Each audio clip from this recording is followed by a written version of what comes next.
Mosley. Anything new on that trip to the front? Your request has gone all the way to Stalin, from what I hear. We're still waiting. How'd you make out on those harbor charts? I got nowhere, sir. As for operating codes and signals, forget it. Right. They called me out of retirement for this. Their fellows told me with a straight face that they had no such things. They communicate in Morse and flashing light in plain language. All right.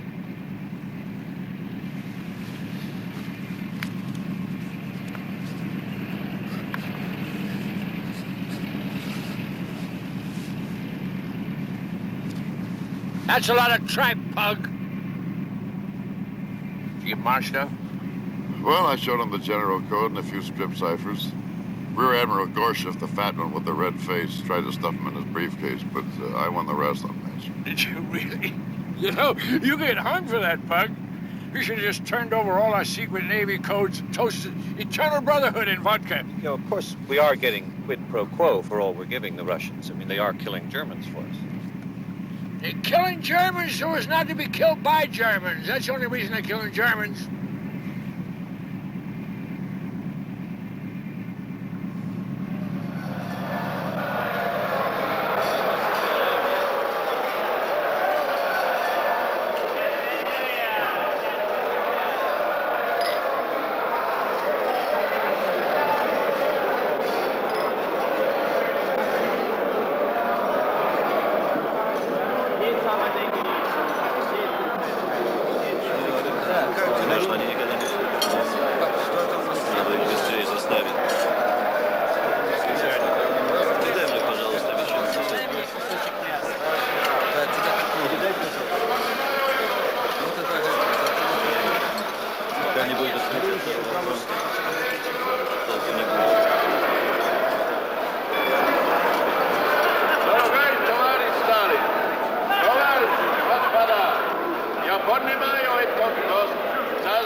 Я поднимаю тост за здоровье товарища Сталина, за господина Рузвельта и господина Черчилля, за ваше здоровье, товарищи, господа. Ваше здоровье! Адмирал Кеннеди, вы не ужинаете, не пьете. Почему? You don't eat, you don't drink. Don't you like our Russian humble hospitality? At my limits, Admiral Gorbachev. Я очень больной человек. I'm a very sick man. I have not long time to live. I might as well enjoy myself. Well, you look better than I do. You're fine. No problem. Admiral Stanley, let me ask you something. Why the mighty American Navy not even convoy Lend-Lease good to England? Are you afraid of little tin-plated U-boats, huh? Admiral Stanley, in this world, you have to fight to live. Well, let me tell you something, Gorbachev. Unless your people loosen up with some harbor data and operation signals, hell will freeze over before we convoy to Murmansk.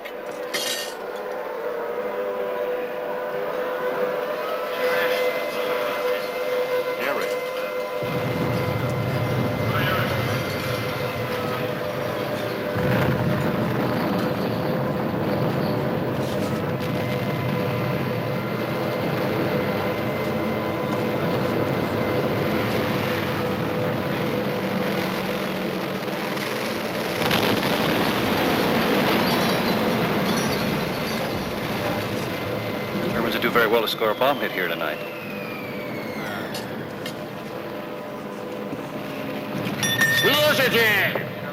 Слушайте, пожалуйста! Слушайте! Я сижу вместе с представителями морского флота Соединенных Штатов Америки.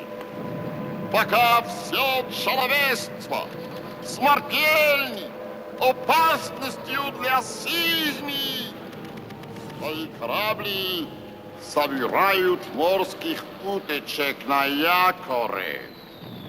Конечно, учебным людям это не нравится.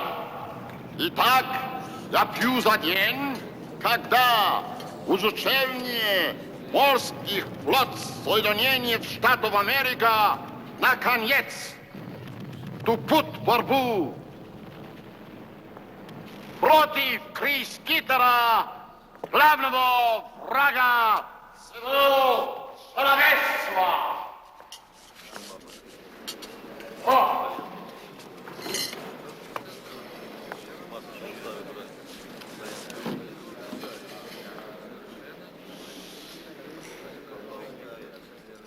If I'm going to reply to that, Sloat, you're going to have an international incident on your hands. Would you like me to try, sir, in my lousy Russian? It's all yours, Pogba. Go easy. The other Russians didn't like what he said either. It's just to drop too much about it.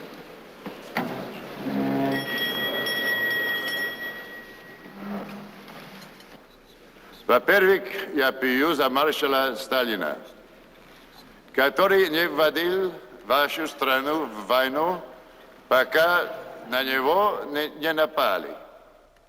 Эта мудрая политика мира дала вам возможность приготовиться. Наш президент придерживается такой же политики, подобно вам. Мы будем бороться, если на нас нападут. И теперь, черт, что такое barnacles? Ракушки. Ракушки.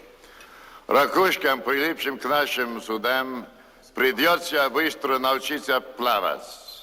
Теперь нам будут нужны карты некоторых ваших портов, наши боевые сигналы. Мы хотели бы их получить с переходом, поэтому я хотел бы выпить за быстроту действий среди друзей. Моих поездок ведет канцелярия Гитлера и Кремль. Гитлеру такое никогда не удастся, я пью за это превыше всего.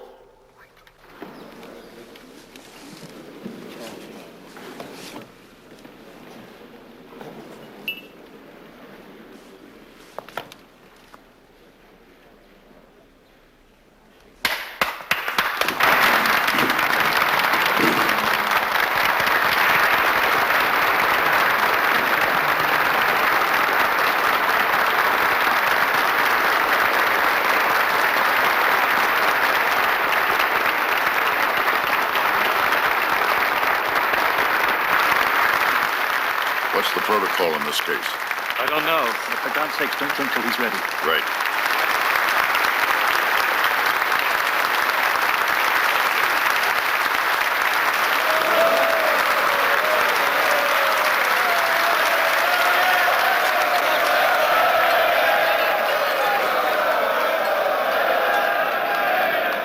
Благодарю.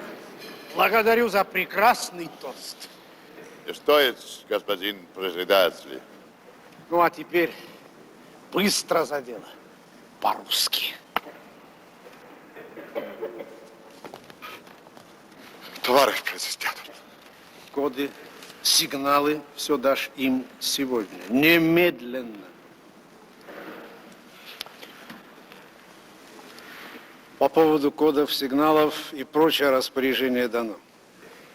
Распорядился Сталин. Благодарю вас, господин председатель. У вас еще есть какие-нибудь вопросы ко мне? Да, есть, сэр. Вы знаете просьбу господина Хопкинса, я полагаю, что вы не разрешили быть военным обозревателем на передовой линии.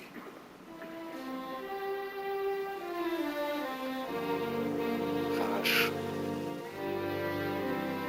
Надеюсь, у господина Гопкинса для этой просьбы есть веские основания. Я полагаю, что ваш доклад должен подтвердить Америке необходимость открытия второго фронта в Европе немедленно.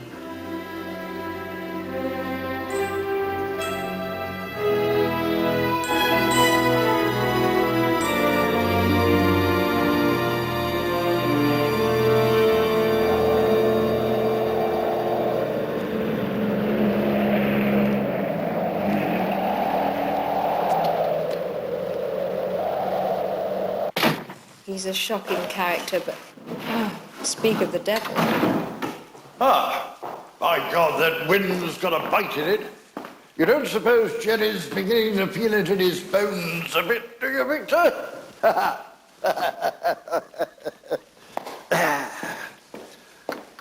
Well, I'm going, by God.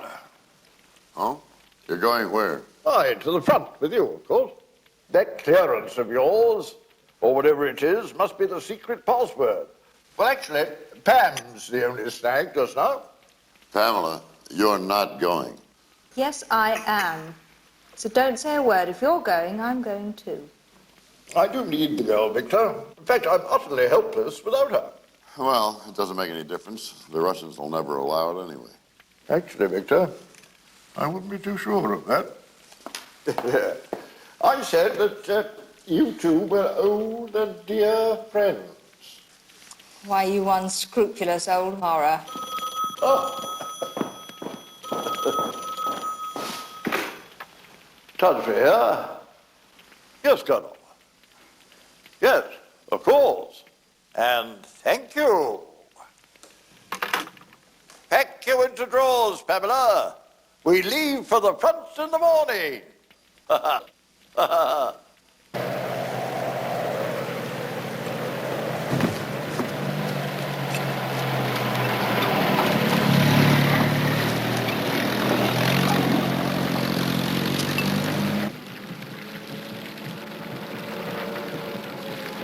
I see Moscow is getting ready, Colonel.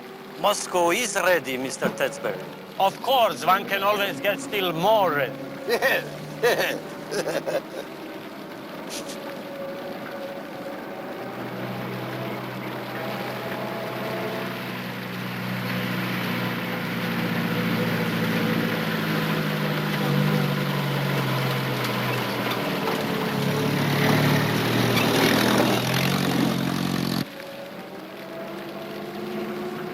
Why didn't we just drive straight ahead?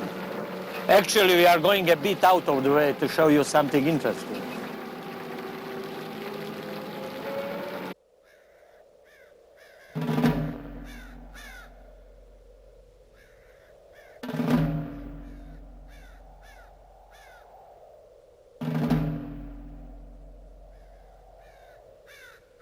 These German tanks were probing and got caught.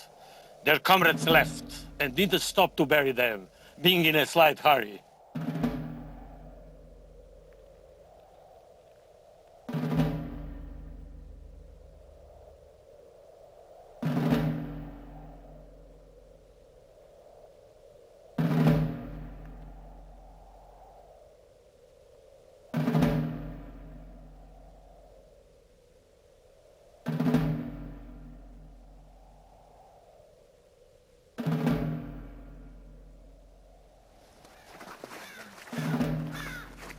The chief of staff in this sector, General Yolenko, thought this might interest your President Roosevelt. Tonight at regimental headquarters, we dine with the general.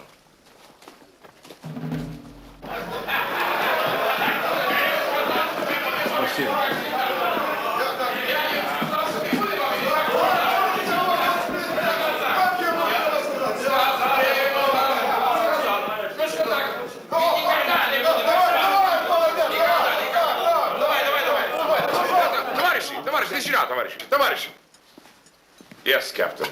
In my sector, we are outnumbered. We have fewer tanks and fewer guns than the Nazis. But still we might yet surprise Fritz. But will they take Moscow, General? Yet. Никогда! Никогда! Excuse me. Not through my sector. And if they do take it, well, we will drive them out of Moscow, then out of Russia. А я им сказал, что мы будем победить. Is that your belief, General, or talk for the troops? Russian troops need no such talk. They are fighting for their lives, homeland. But I'm told you are an observer, Captain. Those dead fritzes you saw today lying in the snow, did you observe their uniforms? What about them? What about them? Видел, не видел? А черт ты видел. Summer uniforms. Where were their great coats and winter boots? They planned a short summer war, didn't they? And now is October, and the snow is falling. We are going to beat them, Captain.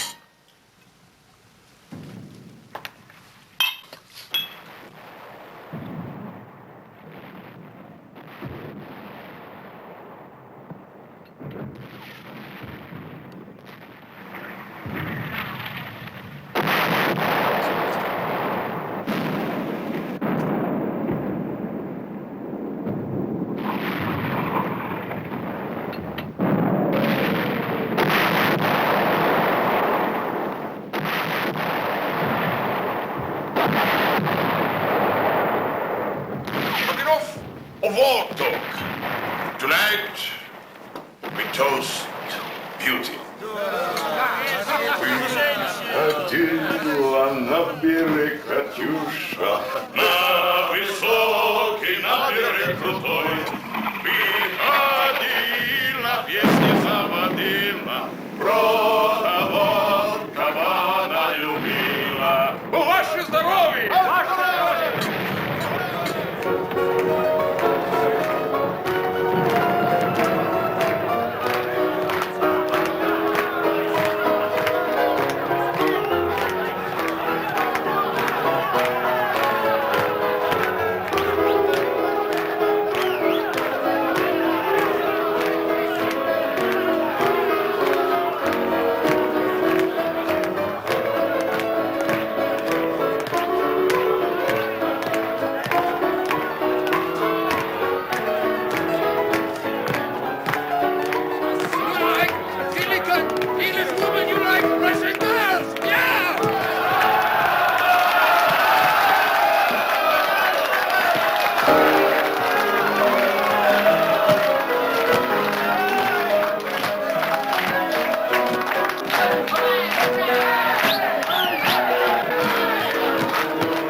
Just you wait and see. The shepherd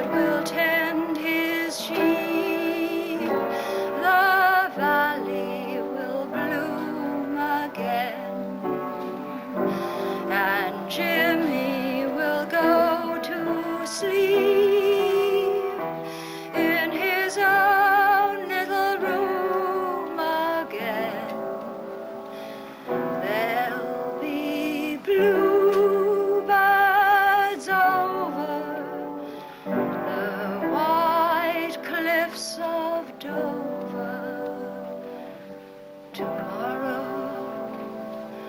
Just you wait and see.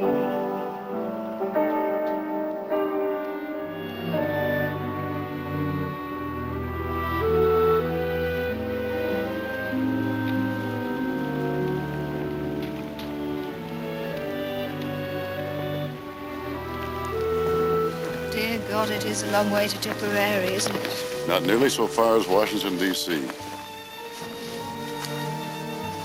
This afternoon, when we were looking at those destroyed German tanks, I suddenly had this vision of the war coming to an end.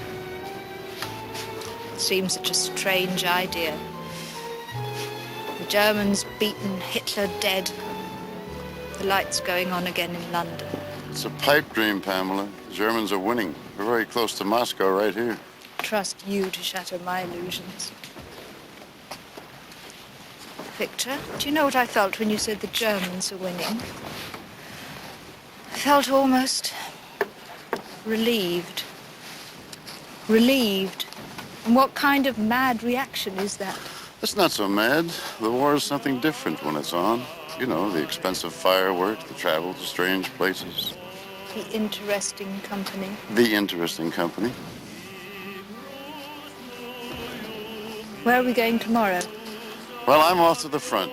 You and Talkie are staying at a little village a few miles back. How long will you be gone? Just a few hours. It's the flight over Berlin all over again, isn't it? It is not. I'll be on the ground in friendly territory all the way. Now, that's quite a difference. I want to kiss you goodbye. Tomorrow morning I won't be able to.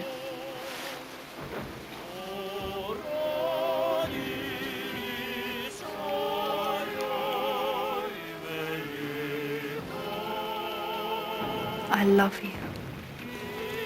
No, don't. Don't say anything. I just wanted you to hear me say it. You've never heard me say it before, but it's been true for such a long time.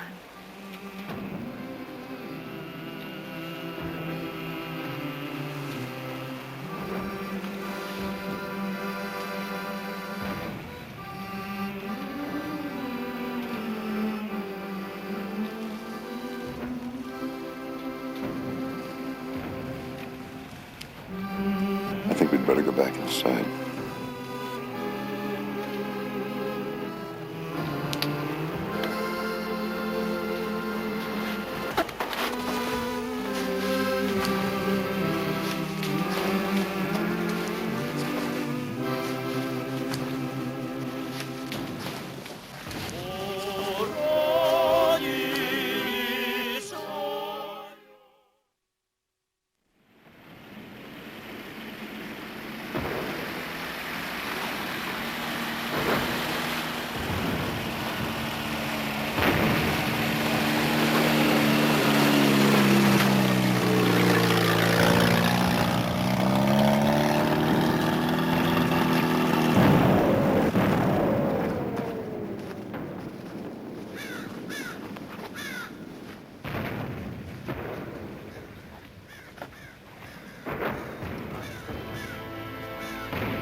The Germans have been shelling us trying to draw our fire, but we wait.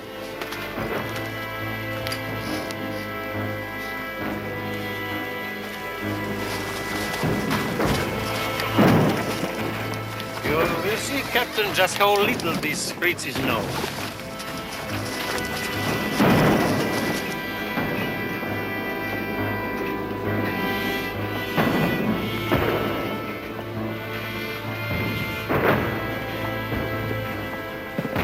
Давай, товарищи.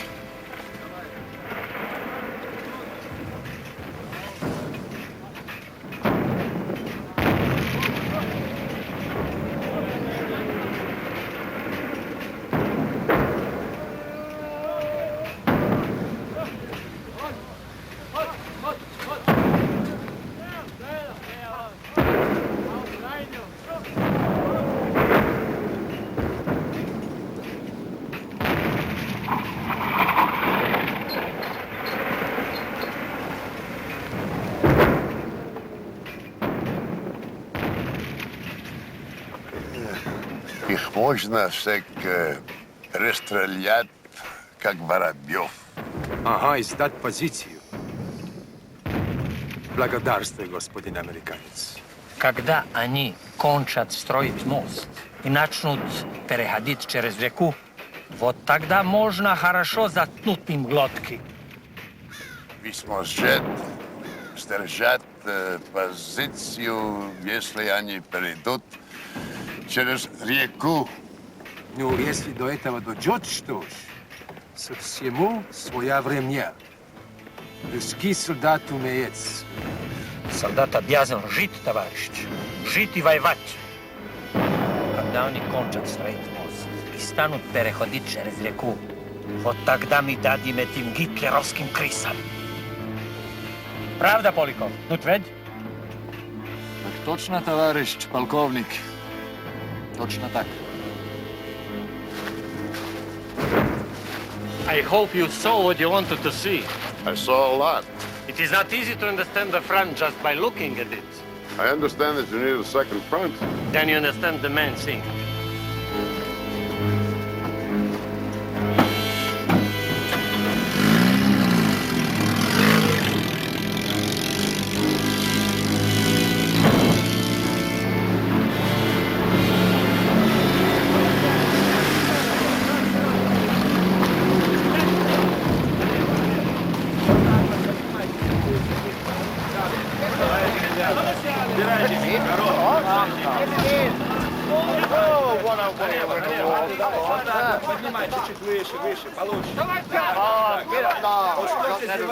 Hello there. Back already? Where's Pamela? She's in the church. There's an artillery spotter in the tower. Said to be a great view. I couldn't climb up the damn belfry. I understand, Colonel, there's a downed Junkers 88 in the field nearby.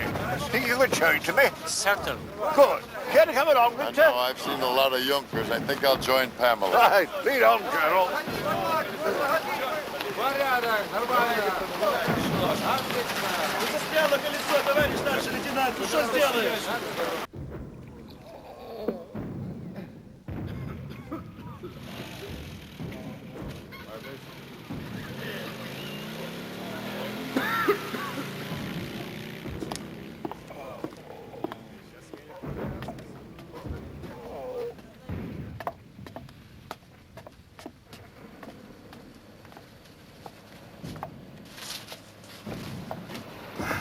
Victor.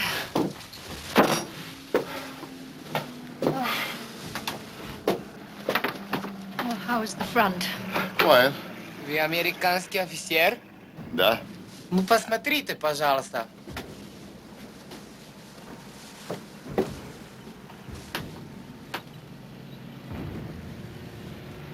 Посмотрите. What is it? Just a minute. Oh, look. Здесь Днепр! Здесь Днепр, товарищ командир! Слышите ли вы меня? Tanks. Germans. На коте That's the direction 236 we came from. Gandine said there was some trouble up north. They must have broken across the river and hooked around the woods behind us. Don't worry, it's not a very large unit. Разумею, товарищ командир, разумею! Наши батареи движутся к ним. Когда они перейдут перед вами, они их разнесет на части. Good.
Они будут запомнили!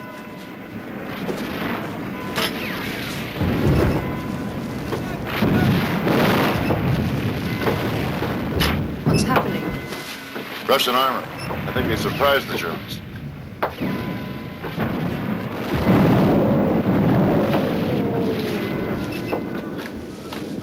The Russians are winning out there, Pat.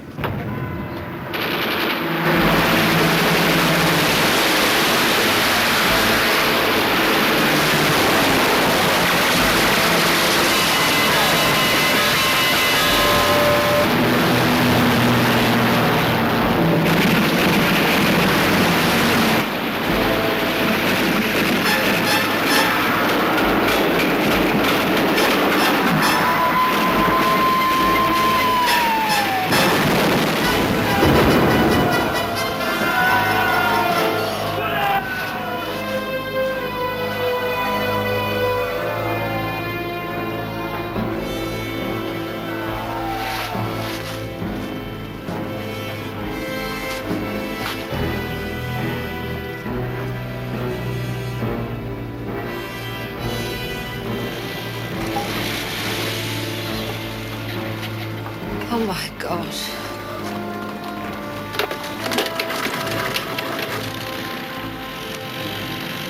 Это говорится американский обозреватель.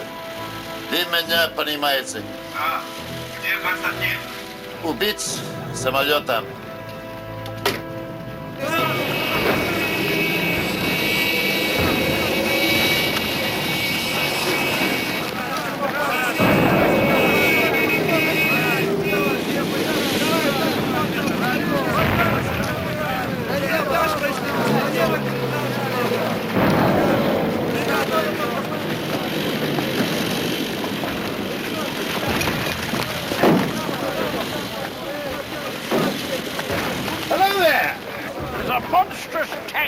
Going on just outside the town.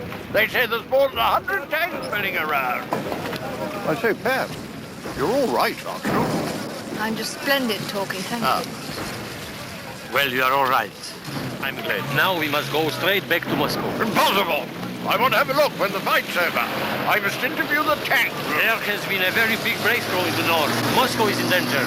All foreign missions will be evacuated to the Caucasus. We must skedaddle.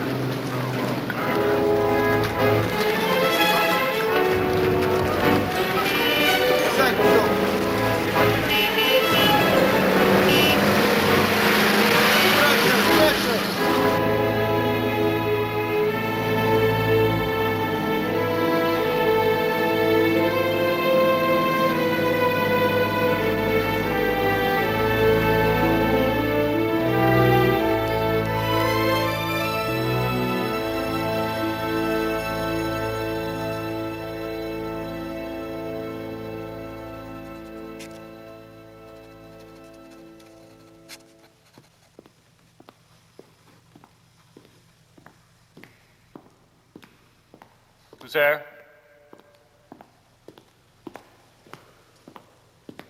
Hey, God, it's Captain Henry. I've given you up for lost. We're all fine.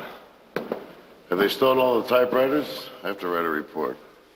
A report? Are you insane? You've got to get on the next train to Kuibyshev. Tonight, if possible. And the Tudsburys, too. We've been to the Foreign Office. They're assuming responsibility for all neutral stragglers. We have to check back in the morning. Oh, well, then that's that.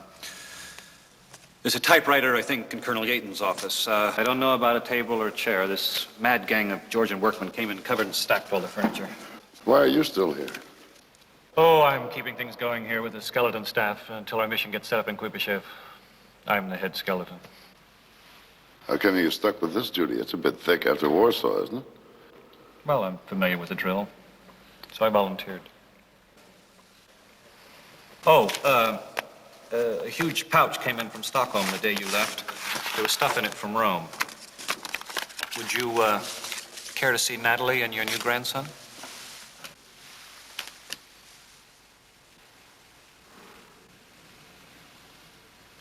He's quite handsome, don't you think? Would you care to keep that? Certainly unless you send it to you. I'd only lose it. Besides, I have better pictures of Natalie. You sure? Okay, thanks. Did she say anything about going home? They're on the Pan Am Clipper from Lisbon. They leave next month. Well, that's a relief.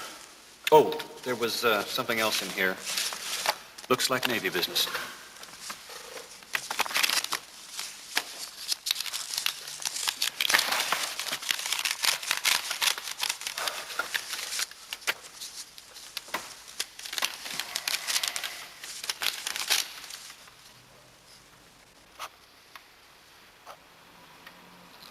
Anything good?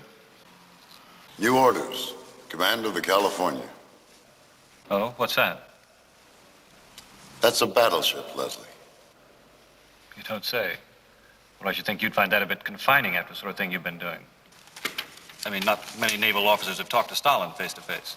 I'm not entirely unhappy with these orders, Leslie. Oh. Well, then I suppose congratulations are in order? Forgot to ask. Did you run into any trouble at the front? We heard some firing, saw some Germans. I better get at that report.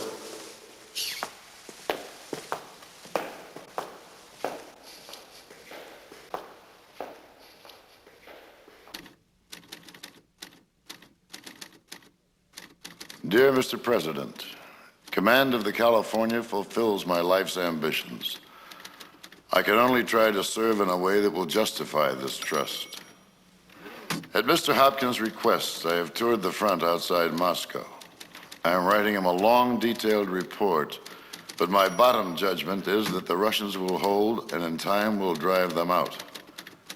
The cost will be terrible, and meanwhile, they need and deserve all the help we can send them.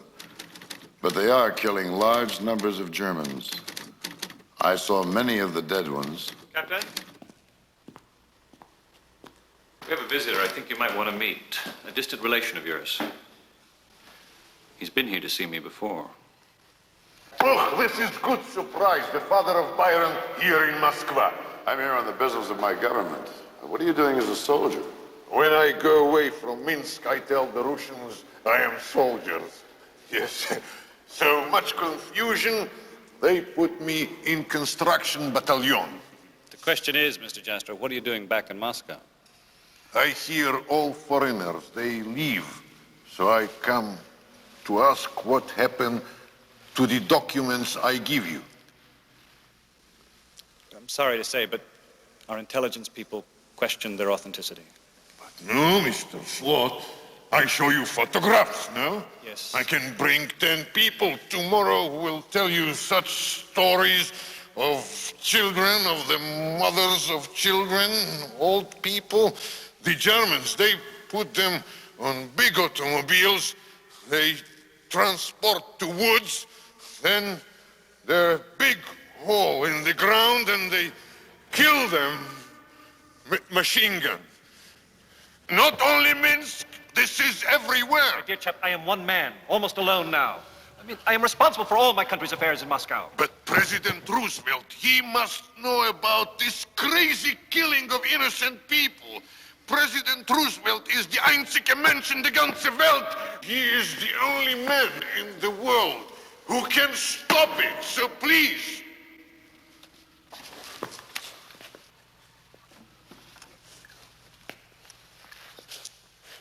Please, Capitan Henry, who can tell President Roosevelt of these facts? Who? No?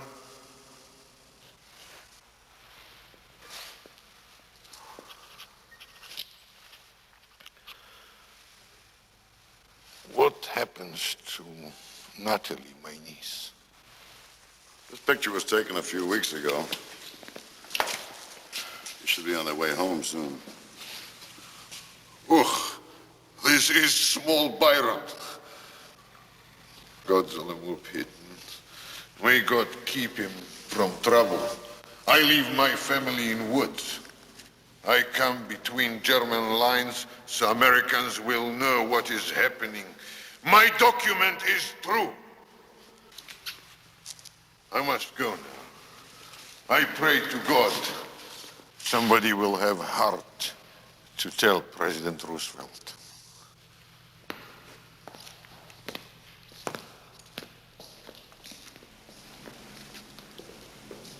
Our intelligence people had a look at his stuff. They decided he was an NKVD plant. I tried to tell them otherwise, but they're convinced he faked up the atrocity reports for American consumption to stoke up a war fever. You saw his evidence? Mm-hmm. And what did you think of it? I was inclined to believe it. So, what did you do about it? Well, uncharacteristically, I took quite a chance. I showed it to the New York Times man here. It ended up as a small back page article. You know, there've been so many German war atrocities, you know. But it did earn me a stiff official reprimand. What does he expect me to do? Go over the head of the ambassador? The head of the State Department? Write direct to the president? I mean, it's insane. It could mean the end of your career. Exactly.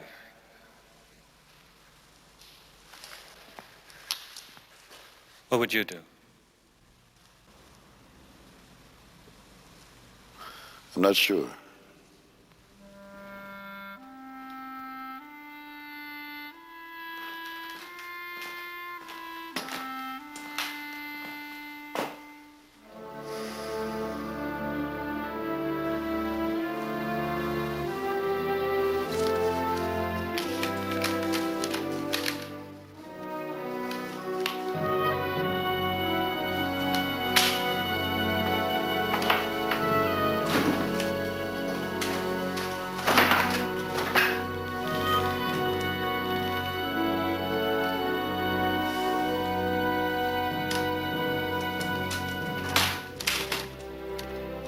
I now take the liberty to add, Mr. President, that the embassy has received documentary evidence of an almost incredible mass slaying of Jews by German paramilitary units outside the city of Minsk.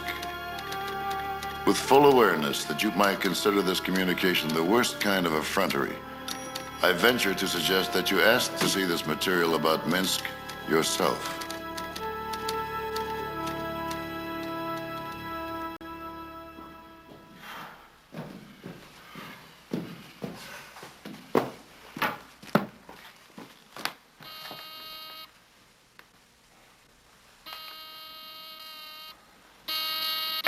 Yeah?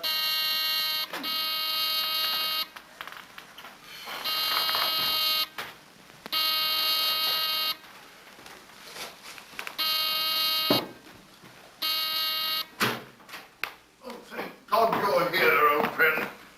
I'm sorry to crash in on you like this. I say, you're all right, aren't you? Oh, yes, I'm just great. I've been up all night typing a report. What's up, Tudsbury? Well, this is going to be difficult, Victor, but here it is straight. Are you and Pamela lovers? What?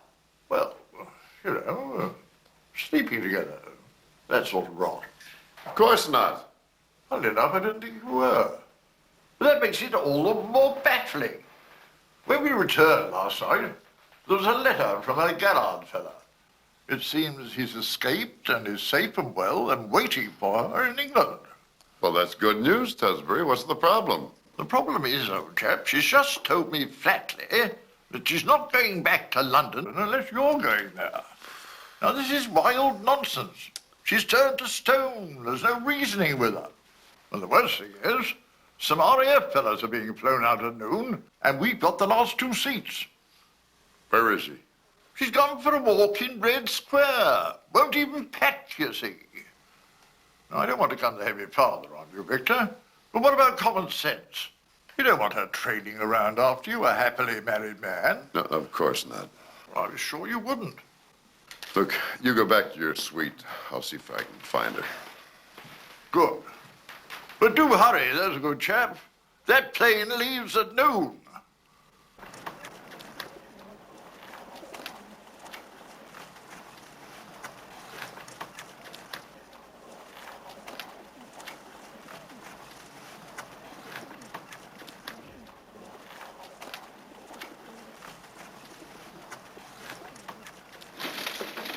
Damn.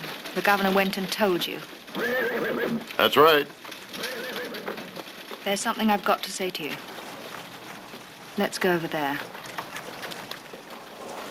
What are your plans? Are you all set for Quivershire, or are you going to go to London? That's all been changed. I have new orders. I'm going to command a battleship, the California. Command a battleship? Not bad, huh? Oh, my God, that's smashing. How happy your wife will be. Where's the California based? Pearl Harbour. Oahu. It's on the Hawaiian Islands. Why? All right, I'll find a way to get myself to Hawaii. There must be a British consulate there or a military liaison of some sort. There has to be. Pamela, you're engaged. I won't marry Ted. It was a beastly decision, but I've made it. I won't marry him. My wife will probably come to Pearl. I should think she would. Well, what did you have in mind exactly? Well, I thought that you and I could deceive her discreetly until you're tired of me, and then I'd go home. I don't understand that sort of arrangement. No, I didn't think you would. I know it must seem shocking and immoral to you, but I don't see what else I can do.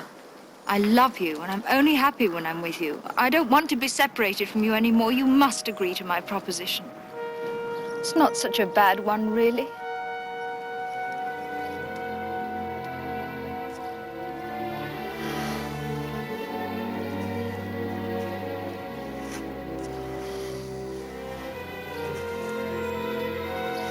Pamela, I know this sort of chance is not going to roll around again in my life, but I simply... It won't. It won't. People to whom it happens even once are very lucky, so you can't marry me. Well, we must accept Wait that. a minute. I didn't say I couldn't marry you. If I love you enough to have an affair with you behind my wife's back, then I love you enough to ask her for a divorce. To me, the injury is the same. Now, you listen to me, Victor. Unless you forbid me right here and now, I shall get myself to Hawaii, and sooner than you'd believe possible.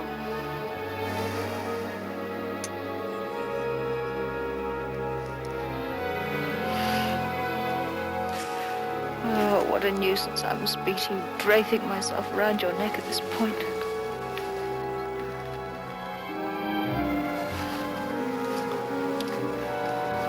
Do you love me? I love you. You're sure, are you? Say it again just once more. I love you.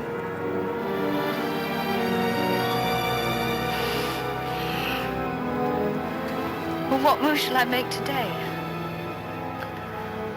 You go quietly back to London. London? But I thought... There's no alternative, Pam.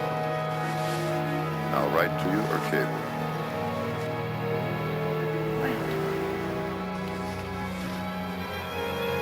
As soon as I know.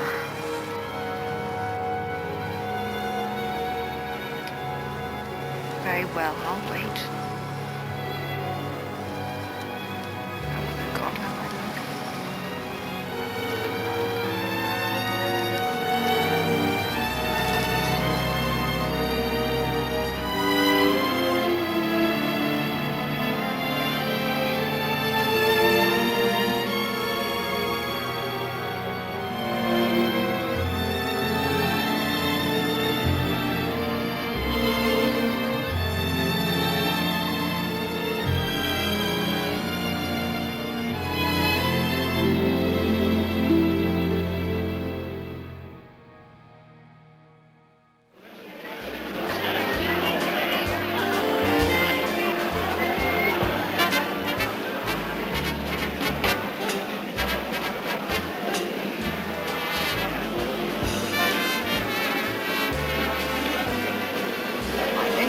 Moscow. How does he draw these assignments, Roda? I mean, Moscow. It's the end of the earth. I haven't the faintest idea, Tammy. But of course, President Roosevelt does rely on him, so I have to suppose there must be a good reason. And that's the Navy for you. No consideration for the wives and moms. Could we dance? Love to. I've got to get out of here. Excuse me. Oh, go ahead, dear. I'm fine.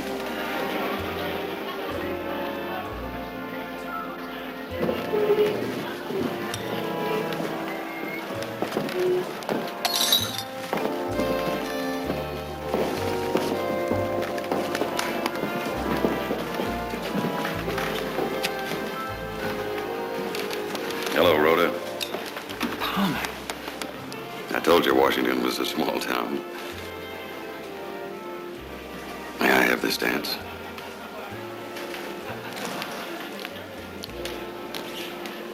I'm sorry, Rhoda. I won't bother you again. Don't be silly, Palmer. I'd love to dance with you.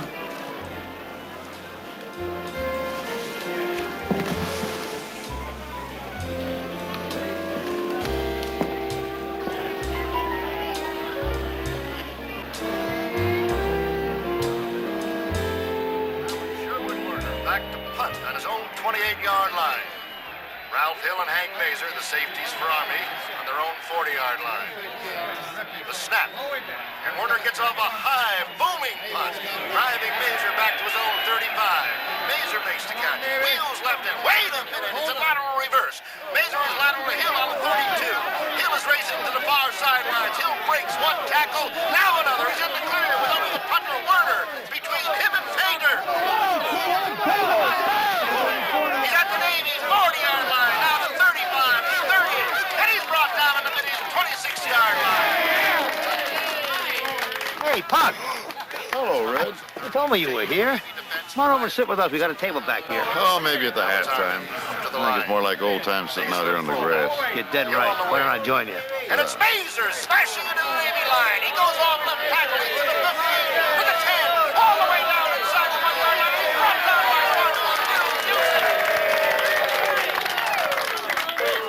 everyone in this stadium is on their feet as Army comes up out of the huddle. Sets. The signals. The ball goes back to Watkins. Watkins smashes into the center of the line. Get over for a touchdown! It's touchdown Army. And a short Army leads Navy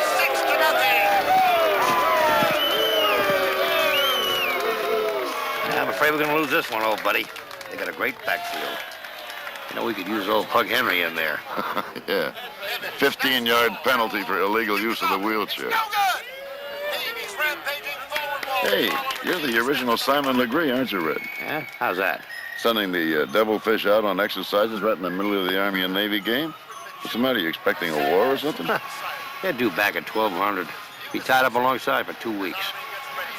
Listen, they tell me you flew here via Tokyo. That's right. That's a straight scoop, Pug, huh? Are those Japs really going to start something? They're going to fight. I mean, back in July when Roosevelt turned off their oil, well, we had all these scary alerts, but nothing happened. I don't know, Red. They're strange people. As far as I can make out, the odds don't matter much when it comes to fighting. All I know is, if they do go, we're in trouble. The state of readiness in the Philippines is appalling.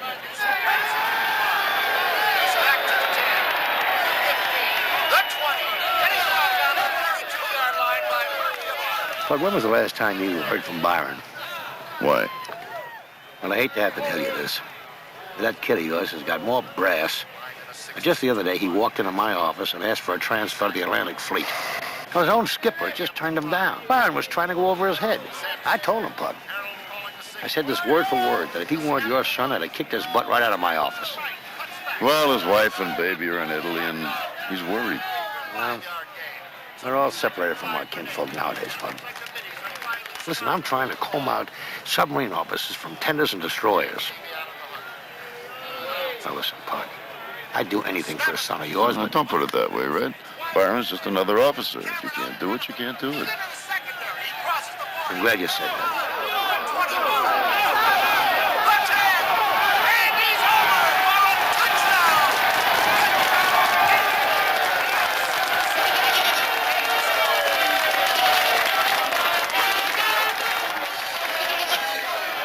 Red, his family problems are really serious. If it's at all possible, transfer him. At this moment in the nation's capital, Japanese envoys are meeting with American diplomats. At issue is Japan's demand that the United States resume shipments of oil and scrap iron and recognize Japan's right to rule East Asia. But I'll do all I can to make it a successful one for the sake of two countries, Japan and the United States. But the talks are stalemated. America is insisting Japan call off the war in China and withdraw from the Asian mainland. Meanwhile, the Imperial Japanese fleet is underway. Only a very few flag officers know where it is going and why.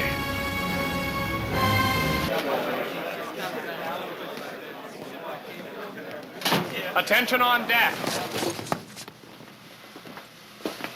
Carry on. You fellows all heard this yesterday. The Admiral's asked me to read it to you again. Battle order number 1. The Enterprise is now operating under war conditions. At any time, day or night, we must be ready for action. Steady nerves and stout hearts are needed now. Signed by me, approved by Vice Admiral William F. Halsey, Commander Aircraft Battle Force, dated 30 November 1941. I have reliable information that someone said this piece of paper gives every one of you carte blanche to plunge the United States of America into the World War. Now, would the brave soul who said that care to step forward?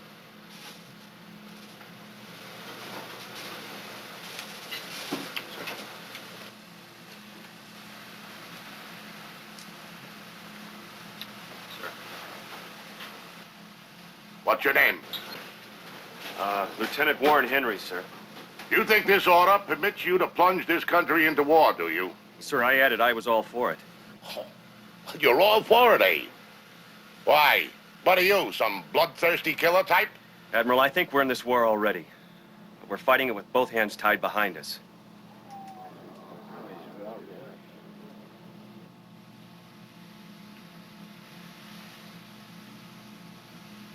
Gentlemen, this force was stripped for action weeks ago.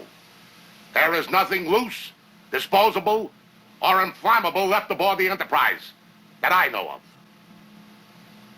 Except the wardroom piano. I made that exception myself. Now, there will be no friendly vessels in our path. They've all been warned away. So any ships that we encounter will belong to the enemy. And if we don't shoot first, we may not get a chance to shoot. Therefore, this force will shoot first and argue afterward. The responsibility is mine. Questions?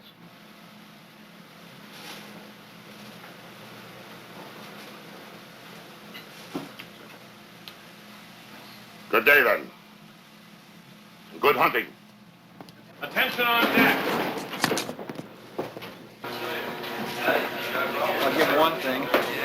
He's a tough old bird, huh? Or a trigger-happy nut, depending on events.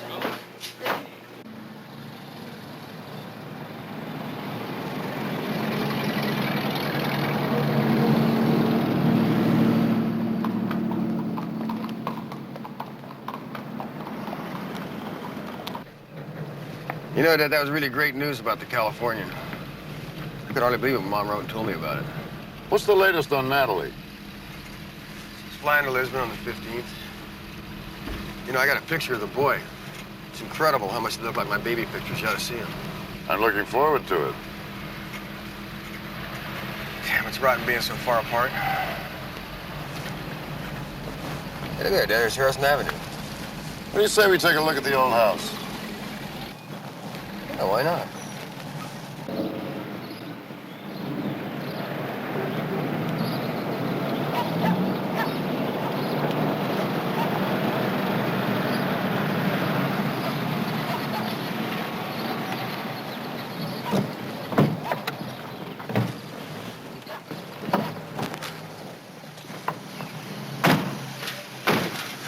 Is that it?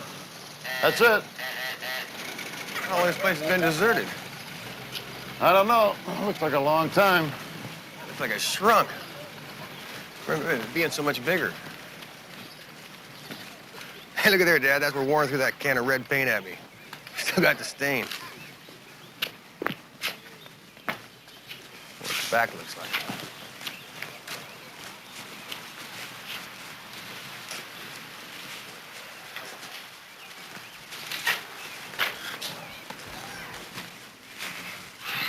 Hey, look up there, Dad. Remember we used to sit in the porch when you tutored me? You remember that, huh? Yeah. I shouldn't think that'll be a very pleasant memory. Why not? Missed all that school. Besides, somebody had to do it when I had the accident. Yeah, but I was such a lousy tutor. Maybe your mother should have taken it on. But she was always busy with one thing or another. For all the times I lost my temper, Byron, I apologize. I didn't mind. You cried sometimes. You didn't cry when the truck hit you. Pain never made you cry. Just sometimes you put on that angry voice that scared the hell out of me. It's all right. I like studying with you. I understood you. Well, now that we've seen the house, how about some lunch? Maybe a quick game of tennis. Plane doesn't leave till 6. You know, outside of those 3 days in Lisbon with Natalie, I was happier here than I've ever been in my life. I really love this old house. Yeah, that's the trouble with a service career. Never strike roots. Raise a family of tumbleweeds. Come on, let's go.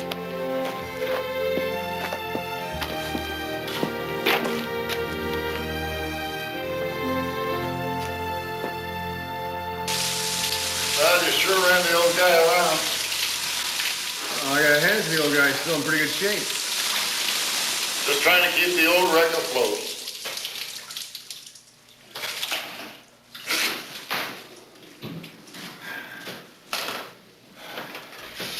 Incidentally, didn't you say that Natalie is flying to Lisbon on the 15th? Yeah, that's right. Well, now the 15th's almost here, isn't it? About that transfer request. Couldn't you table it now that they're coming home? Table it? It's tabled. I've been turned down. What more do you want? I mean in your own mind, Briney. I'm assuming she's gonna get home with the baby. Otherwise, I'd desert and go fetch her out. And I still want to be transferred.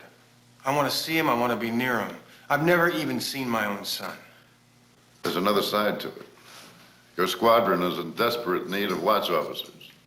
They're on a war alert. Dad, what do you want? I haven't asked you to go use your influence on Tully, have I? I'm sure glad you haven't. Tully stretched the point getting you into that May class. That was different. Oh, yeah. And I'm eternally grateful to the both of you. That's why my son was born in Italy, and that's why I'm separated from my wife from the whole wide world. Maybe we better just drop it. Yeah, good idea, Dad.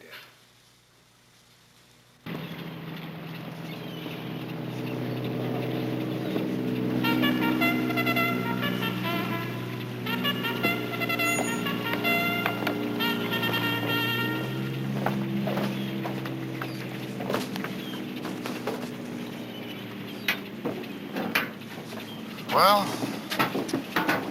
I guess this is it then. You'll be seeing Janice and Warren in a couple days. Give them my love.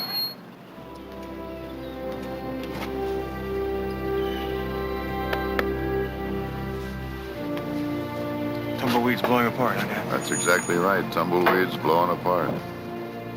I pray for Natalie and your son, Byron. I know you do, Dad. Thanks.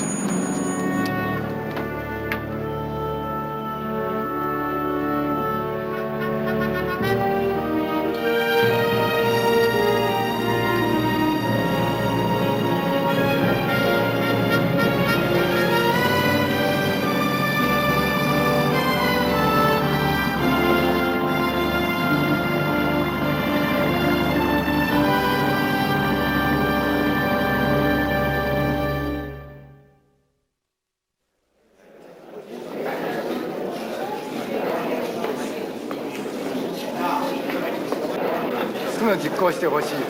はい、どうも。いつ？明日25日。すいません。はい、どうぞ。こちらに出して。そういう話していいんですか？ Natalie. Herb, how are you? Just fine. I'm sorry. Do you know Phil Briggs with the New York Times? This is Herb Rose, who runs the Paramount office here in Rome. Hi. Spotted you speaking Japanese over there. It's very impressive. Well, I had a studio office in Tokyo for a couple of years. I had no choice but to pick up the lingo. I was going to call you. Can I talk to you for a minute? Sure. Listen, we'll be right back. Excuse us, Phil. Sure.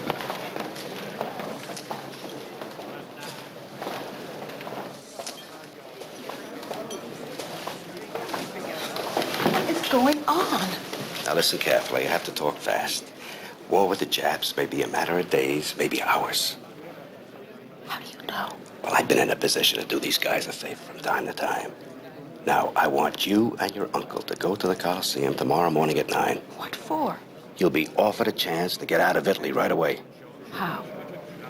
Via Palestine.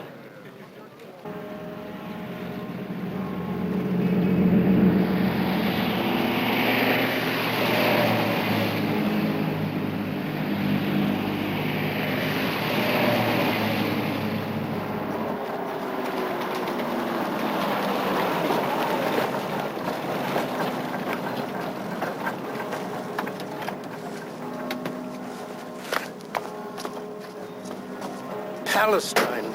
That's a more dangerous place than Italy. Not according to Herb Rose. Yeah, it's a hellhole. A desert full of flies, Arabs, and diseases. Come on, Aaron.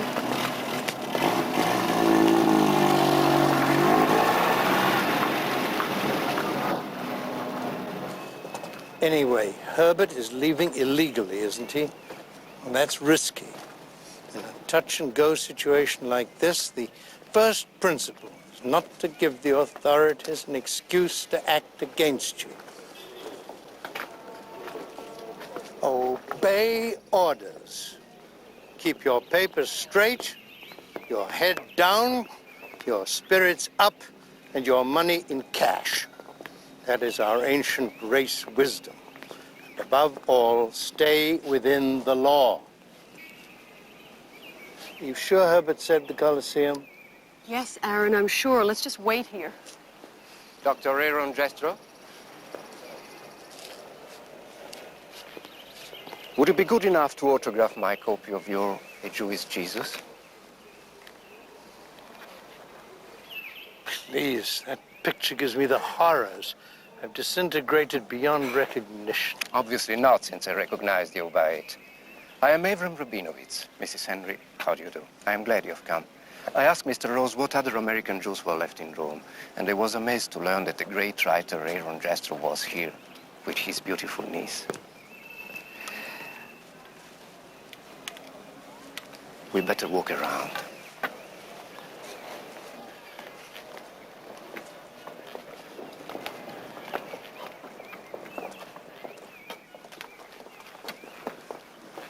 We are sailing from Naples on the flat tide tomorrow. Are you coming? You're a ship's captain? Not exactly. I have chartered a vessel. This won't be an easy voyage. The ship is an old one, and it's small.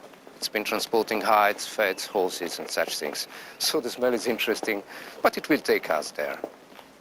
How long a voyage will it be? I want to be frank about this. Depending upon the current situation, we may have to go to Turkey and then proceed overland through the mountains into Galilee. You're talking of an illegal entry. If it can be illegal for a Jew to go home, yes. But we don't think so. I have a 2-month-old baby. Can he make this trip? Well, Mrs. Henry, haven't you heard the stories coming from Poland and Russia? Maybe you should take some risks to get your baby out of Europe. You want to think it over, I'm sure. Mr. Rose will telephone you tonight at 6 o'clock and ask you whether you want the tickets for the opera. Tell him yes or no, and that will be that. We're very grateful to you. For what? My job is moving Jews to Palestine. Is your baby a girl or a boy? He's a little boy, but he's only half Jewish. Never mind. We'll take him. We need boys. I'm tired. I want to go.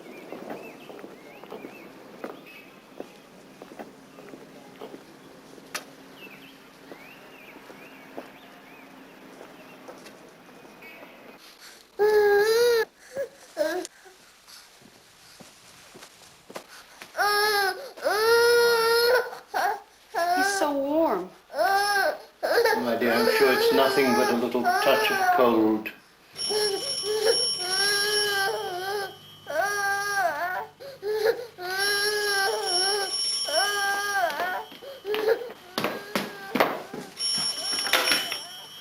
Hello?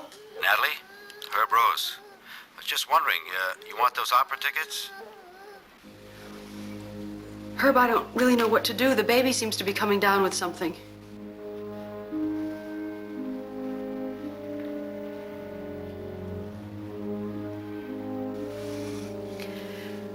Herb, I think we better wait for the later tickets. You're making a mistake, Natalie. I think this is the last performance. You sure?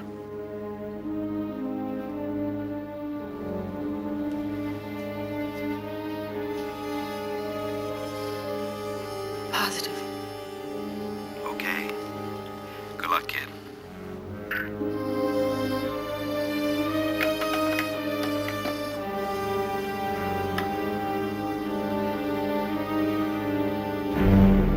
December 7th, 1941, 5:32 a.m. The Japanese fleet lies some 230 nautical miles north of the island of Oahu. 5 days earlier, with the Washington negotiations still deadlocked, the Japanese Imperial Council arrived at a decision. Unless the fleet is sighted by the enemy any time before December 6th, it will be irrevocably committed to strike. Now, as dawn breaks on this Sunday morning, the fleet remains undetected. And as the heavy carriers swing their bows into the wind, they are less than 2 hours striking distance from the bulk of the U.S. fleet anchored at Pearl Harbor.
Down to Yoguchi's. We're out of eggs. Yes, ma'am. Is Mr. Warren coming home today? Yeah, the Enterprise is due in this morning, and he's going to want some breakfast.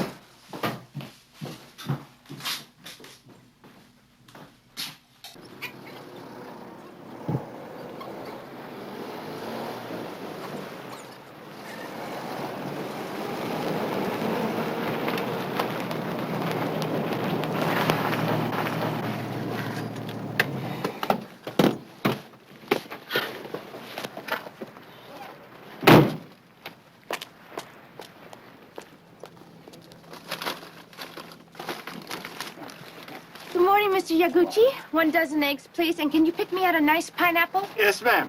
This one okay? Good. It's good.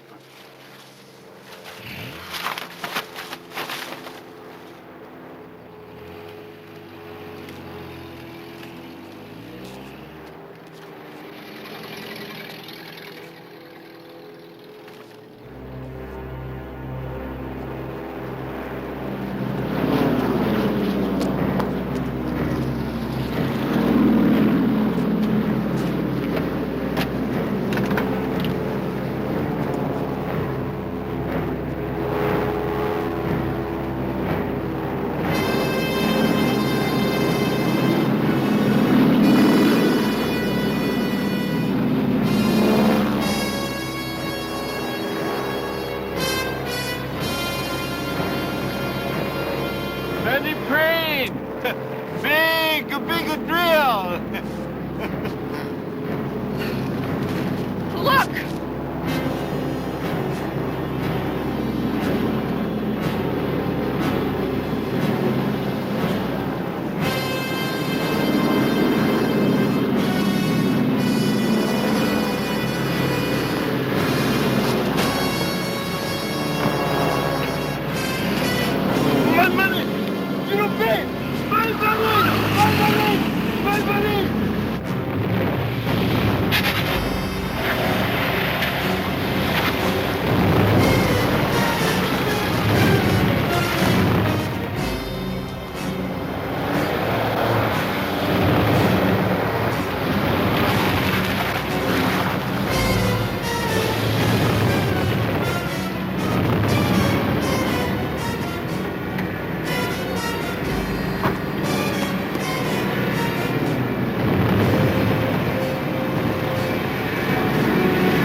Henry, I think maybe you just saw a drill. Oh, for heaven's sake, a drill? How stupid do you think I am? Saw 100 Jap planes, maybe more. Sailors are burning up and drowning out there.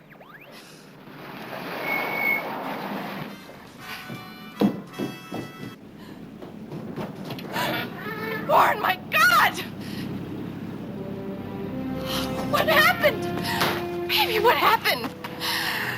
We were flying patrol ahead of the Enterprise. And we saw the bastards till 6 of them jumped us out of the sun. Shut me down, Jenny. Killed my radio man.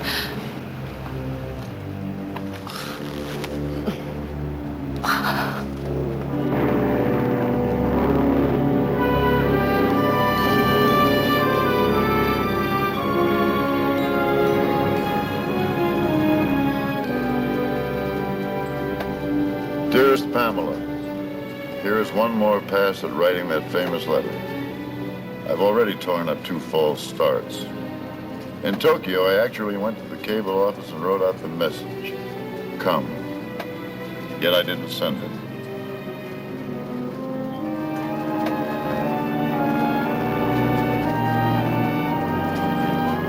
Captain, can you come up here a minute?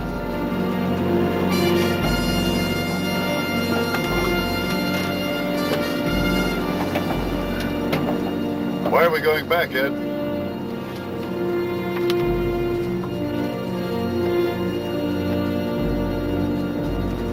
Think it's for real? I wouldn't be surprised. Honestly, never thought they'd go. Attacking Pearl will get creamed. I hope so. What are your plans? Going back to Wake Island. I raised the control tower there. All quiet so far. How and when do we get the Pearl, Ed? God knows, Captain.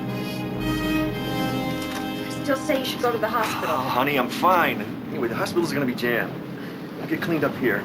I'm gonna go over to Ford Island, see what's going on there, maybe get another plane. All right, hold still, honey. Oh. Honey, I wish you could have seen their faces downtown when I came climbing out of that palm tree, dragging my parachute behind me. I mean, what a madhouse! Oh, I saw this beautiful Chinese gal go galloping across Dillingham Boulevard in nothing but a bra and pink panties. You would notice something like that, even if they shot your arm clean off. Well, stop.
I'm Lieutenant Warren Henry off the Enterprise. I'm a dive bomber pilot. Yes, sir? The chap shot me down.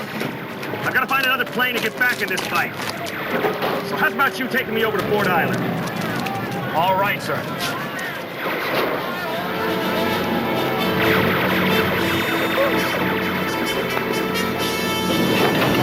Be careful, baby! And come back to me! Roger.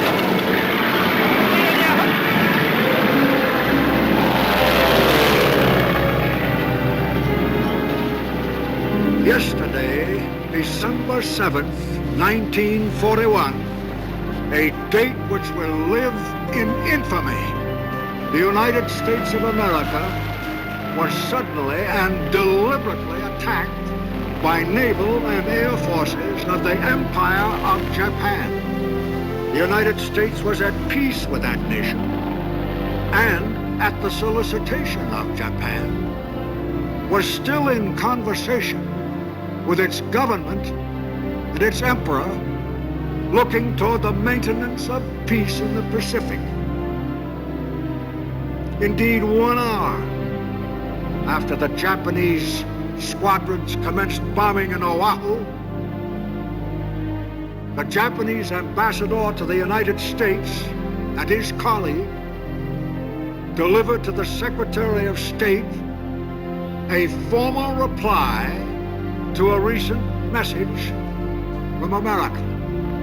With confidence in our armed forces, with the unbounding determination of our people, we will gain the inevitable triumph, so help us God.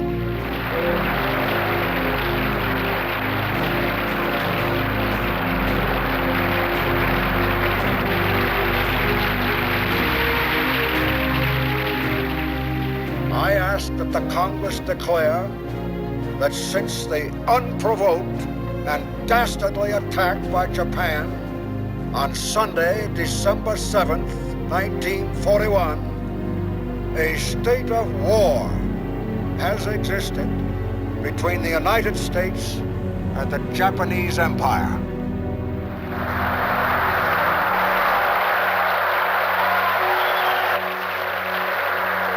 Ladies and gentlemen, this short period of time,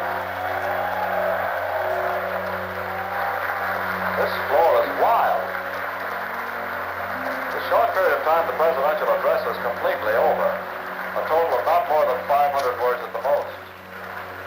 Mr. Roosevelt is leading the rostrum now on the arm of Captain James, plausible. We should have gone to Palestine. Don't be hasty, Natalie. He's declared war only on Japan. But Japan is part of the Axis.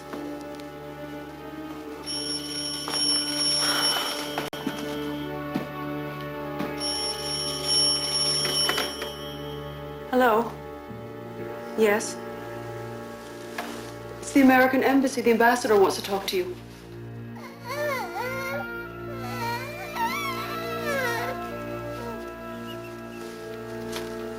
Mr. Ambassador? Yeah, I see.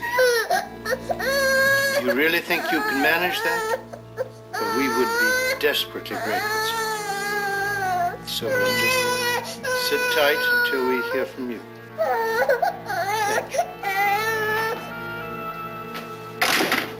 Well? The Italians have suspended all exit visas for Americans. Oh, God. We may still be all right.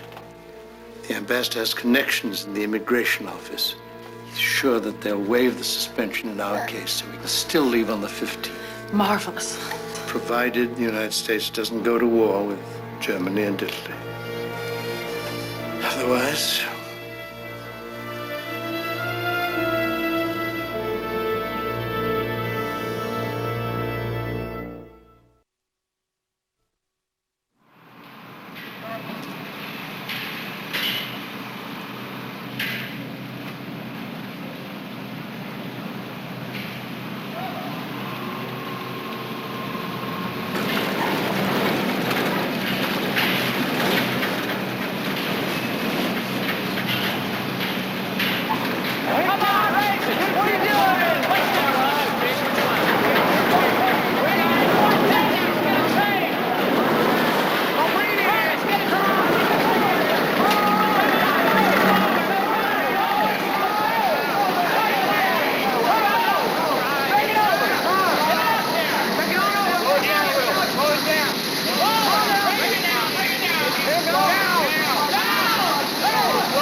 That's probably just another false alarm.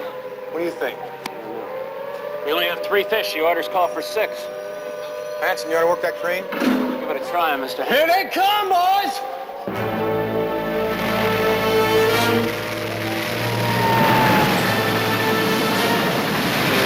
All right, it's a dare! Yes, sir!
Fires are gonna spread.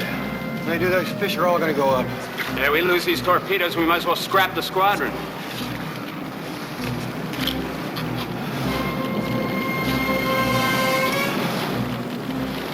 Hanson, go get us some help. Let you guys load torpedoes. Come on, go! Move it! Move it, come on!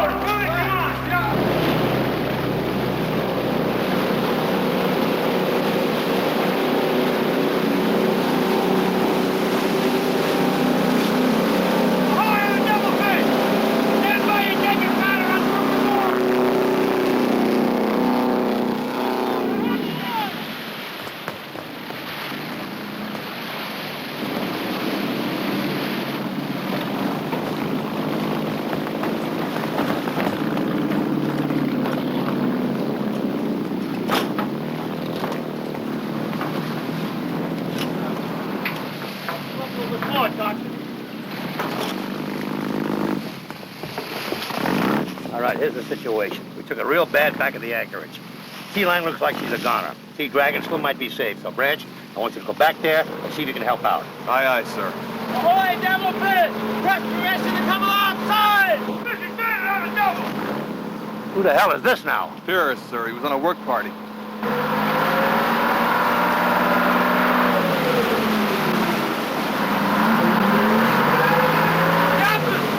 Mr. Henry sent me to tell you his party's all right, sir! They're taking the torpedoes out of the shop right now. You mean that thing is still standing? Yes, sir! Fire blew in another direction. Mr. Henry got some trucks. We've been taking them torpedoes out right and left, sir. Here, stand by. I'm coming aboard. Yes, sir! Take this go back to the Mayday.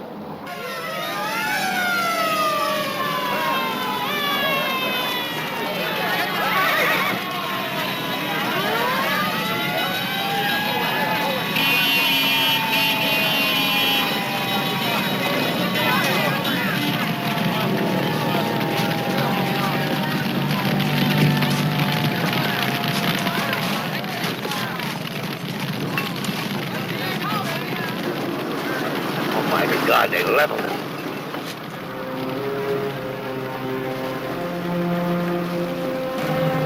All right, Pierce, let's get the hell out of here. Come on, Pierce, come off! Yes, sir.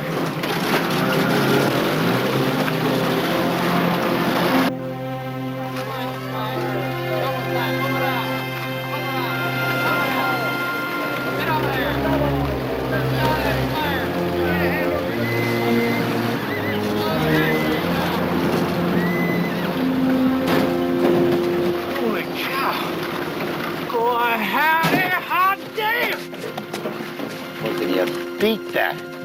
I thought you guys were gone! Hello, Byron. Attention on deck! Afternoon, sir. Carry on, man. Well, how many did you save? 26, sir. We had to leave. The fire was closing in. Well done. That's quick thinking. Well, it was Hanson's idea, sir. Oh, and who's Hanson? Hanson? What's your rate? To Peterman first class, sir. Oh, that's where you're wrong, sailor. You're chief to Peterman now. Thank you, sir. As you were. I want a full report on this, Byron. The names and rates of all your working party. Yes, sir. Well, one more thing. Are you still interested in that transfer to Subforce Atlantic? Yes, sir, I am. All right. Submit another request. I think I can assure you that it'll get favorable consideration. Thank you, sir. Fine. I just haul this gear over to Maribel's and report to the Devilfish. Captain Hopeman's got his hands full over there. Aye, aye, sir. Very good. All right, Pierce. Get me out of here, son. Aye, sir. Go!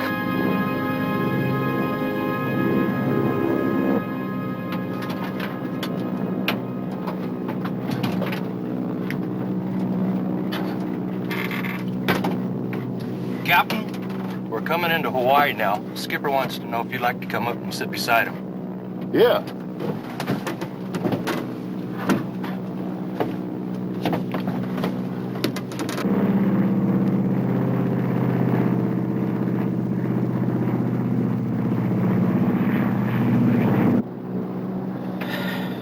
We'll be seeing the fleet in a few minutes, Captain.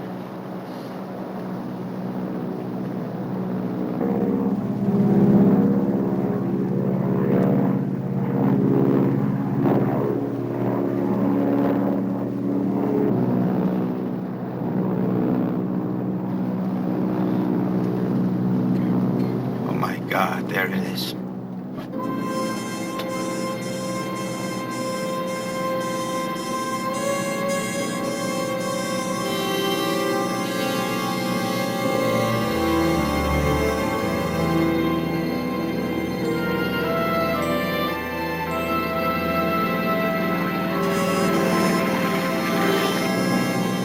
can't pick out the California, Captain. Maybe she's sortied.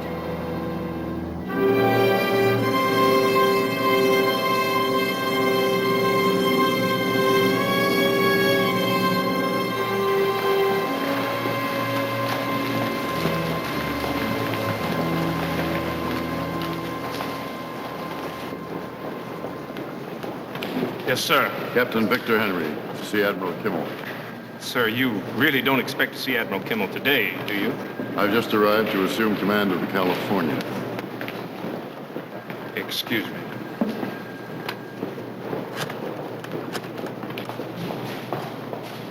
A Captain Victor Henry to see the Admiral?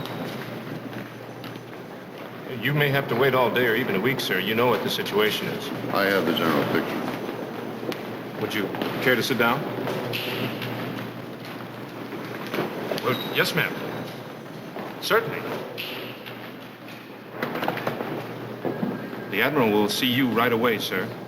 That's the second door down to the right. Thank you. Sir, about the California. Oh, that's right. You were supposed to relieve Chip Wallerstone on the California, weren't you? How did she come out of it? You haven't heard? No, sir. I came straight here. Well, she took 2 torpedoes to port. Several bomb hits and near misses. One bomb penetrated below decks, causing a big fire. She's down at the bow, sinking. Preliminary estimates, 1.5 years out of action, possibly 2. That's all top secret, of course. Come on, chin up, Pug. You'll get another command. Yes, sir. Only thing is, Admiral, there aren't that many battleships available. Not anymore. I see here, Pug. Washington was crying wolf about the Japs for a year while the paper pushers were giving away our hardware to the Russians and the British. We didn't even have the wherewithal for proper patrols. God knows I didn't want to rely on the Army. But what could I do? Oh, well, the milk is spilt, the horse is stolen, and I think it's pretty clear that President Roosevelt was too damned interested in the wrong enemy, the wrong ocean, the wrong war.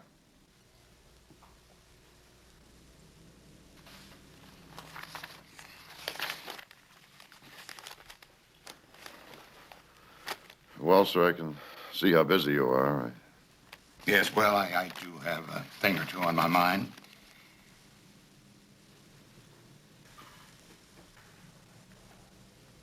Nice seeing you, Pug. Thank you, sir.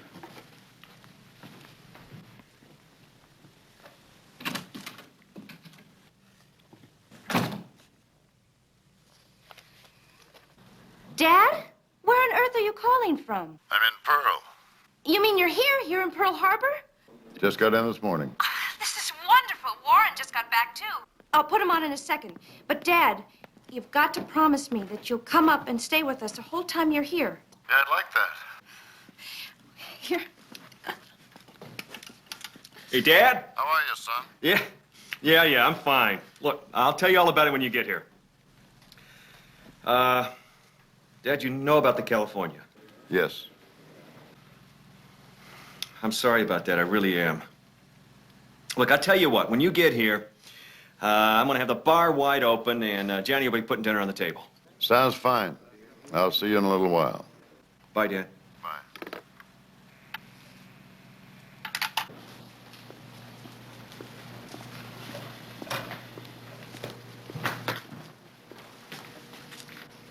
Long time since we see you in the club, Mr. Henry. Very long time, Summers.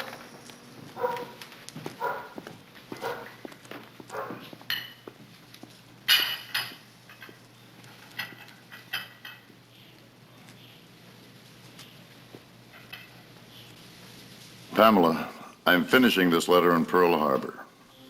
In Manila, Byron and I visited the old house we once lived in. Memories overwhelmed me. Roda, the kids, those were the sweetest and best days of my life. Is it really in the cards for me to start over, to have new babies learning to talk, little boys playing on the grass, a little girl twining her arms around my neck? Facts are sometimes hard on dreams. The facts are plain to me at last. I'm a family man. I'm a one-woman man. And I've got to fight a war.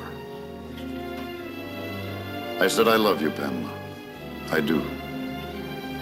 I guess I'll love you until I die. Don't come.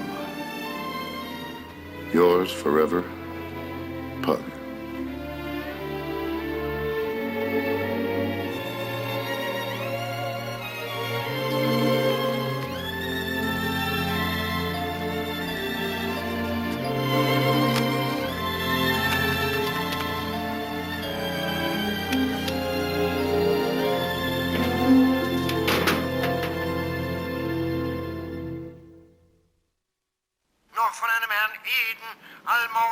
Sondern es will sein Recht.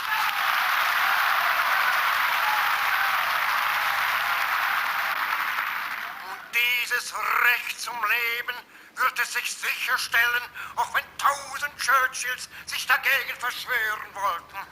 He's a maniac, after all. Daher heute dem amerikanischen Geschäftsträger Exceedingly clever, persuasive and forceful, but a maniac.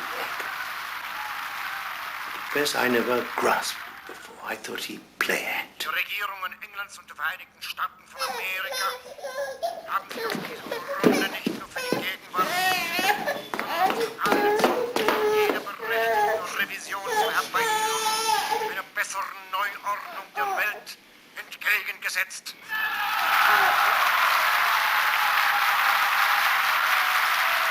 Now what? I'm afraid that was it. Said he'd called in the United States diplomats and given them their papers. All I can say is I couldn't be less surprised. Mussolini still has to talk. We'll know about him in about an hour. Aaron, what choice has he got? You will have a glass of sherry. Would you like one? I think I'd better keep my wits about me today, what's left of them. Well, don't despair, Natalie. I still have one very good card to play. You remember my friend, Father Enrico Spinelli, the Vatican librarian? Well, he'll be coming around in a little while to drive us to the Piazza Venezia. He knows all the newspaper men, so we're going to hear and see Mussolini from the press section. Aaron, I don't want to take the baby into that fascist mob.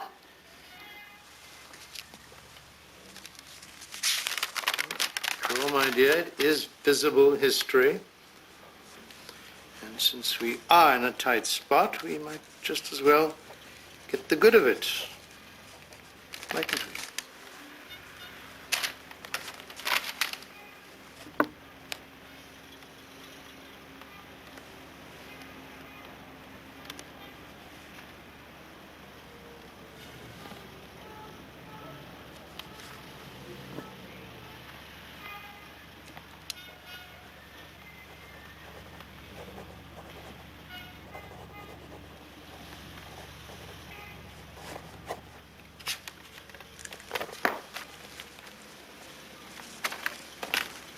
Natalie, do you know I'm a Catholic?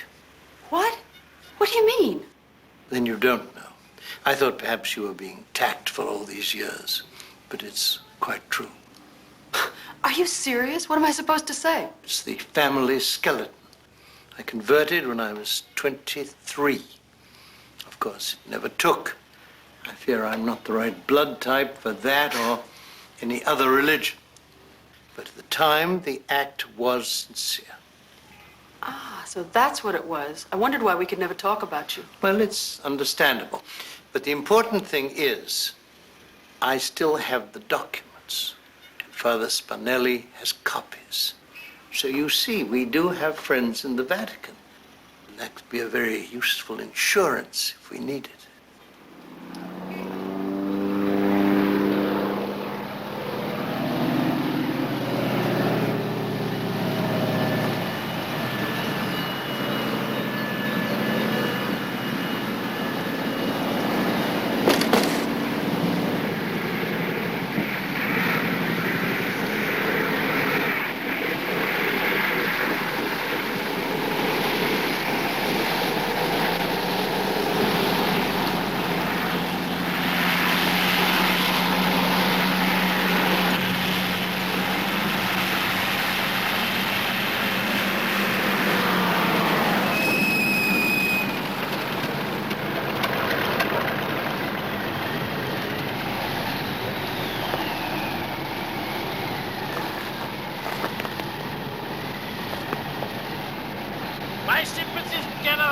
Bavarian. What a frightful place for tanks. Did you manage to hear the Führer's speech? Yeah. How could he do this? Roosevelt declared war only on Japan. Just as we came into land, I saw a supply train halted in the snow, half buried. I know. The same all the way along the front. Failure of supplies, insufficient strength, unexpected bad weather. Terrible!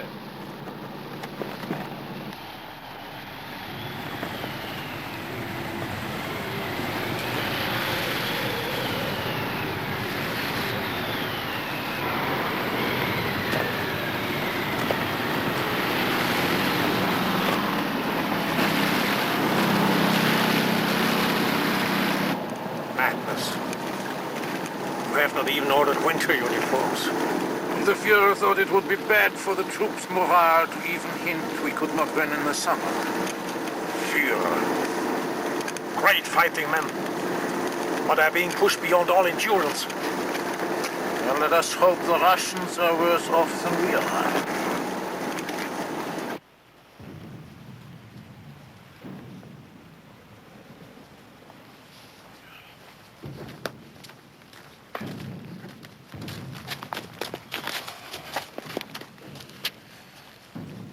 Out there.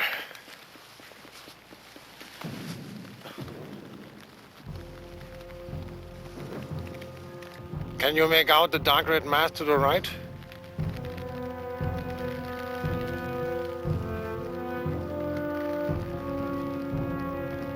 Kremlin.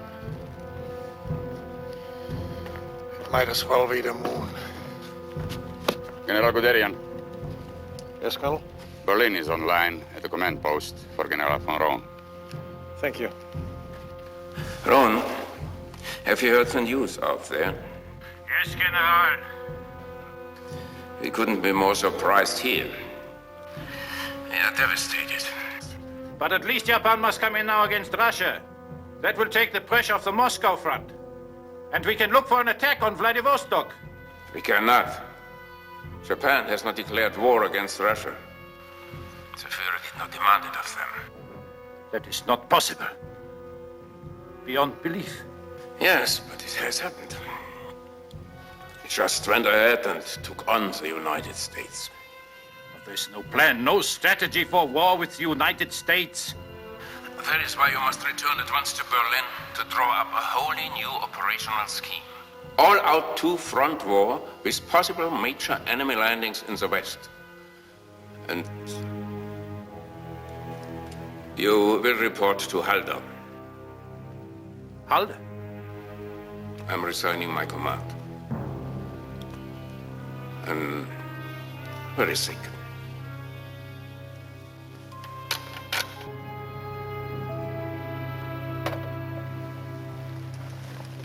Forgive me, General.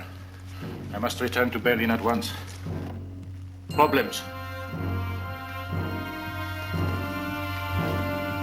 Meanwhile, in Rome, with the die already cast for him by Hitler's declaration of war against the United States, Mussolini addresses the Italian people.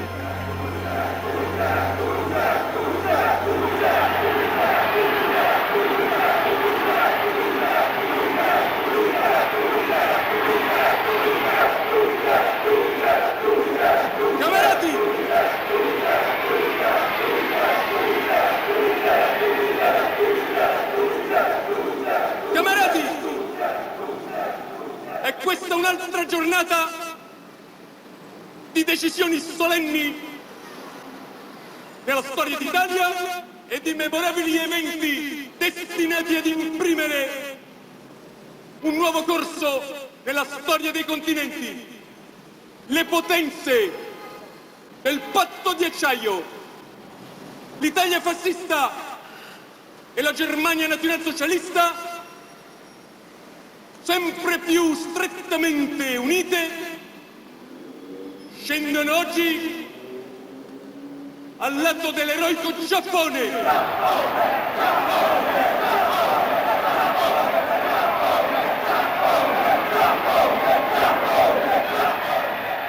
Contro gli Gli Stati Uniti d'America!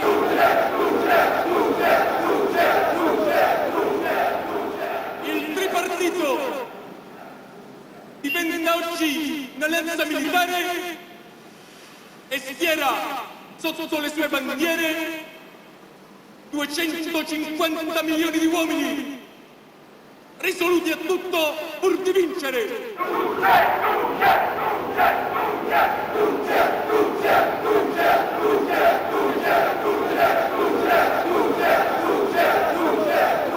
Innumerevoli colpi che nelle immense distese del Pacifico sono stati inferti alle forze americane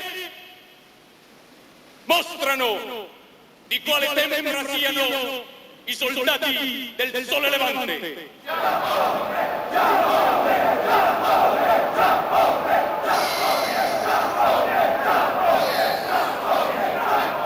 Io dico, e voi lo sentite, che è un privilegio combattere con loro.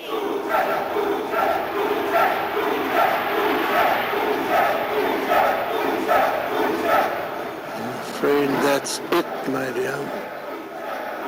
Sarà domani l'artefice e l'organizzatore della giusta pace tra i popoli. Italiani e italiane, ancora una volta in piedi. Siate degni di questa grande ora. Vinceremo!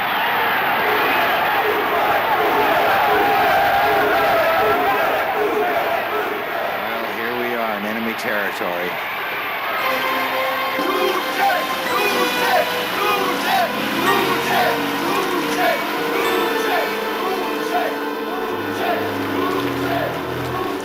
We have to return to the hotel. The hotel? We've got to go to the embassy.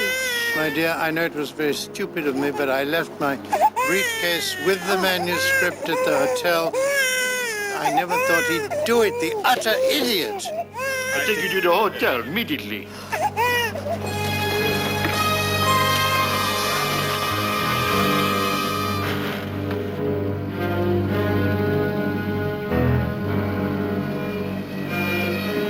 Wait a minute, stop!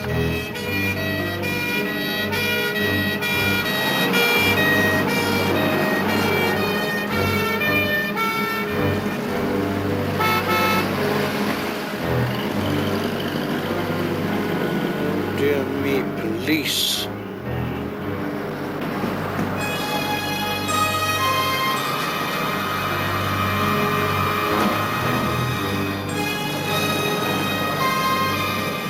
Germans, too. Never mind the manuscript. Let's go to the embassy.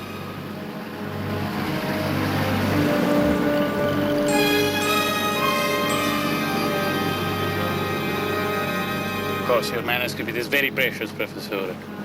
But if worse come to worse, I can always get it for you.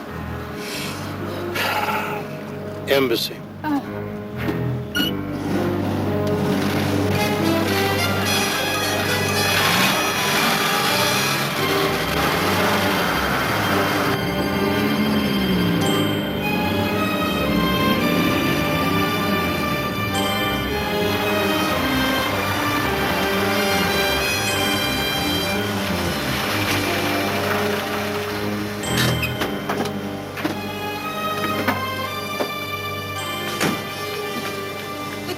Just go to the front gate.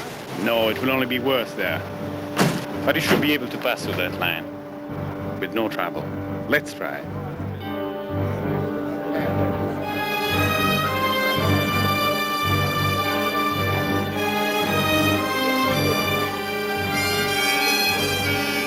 Don't try and crash that cordon. Terry Young, man from UP, just got in a heck of a jam doing that. They took him away in a police car. Should we go to the Vatican? Would be any use? No, don't think of it. Nothing has been arranged. In time, I can work out something, but now it could be the worst thing to do. Natalie! What are you doing here? What are you doing here? Well, the ship's generator broke down. We had to come back and get a new armature. Hello, Doctor. Now, listen, we're all in big trouble. I think the best thing for you to do is come along with me.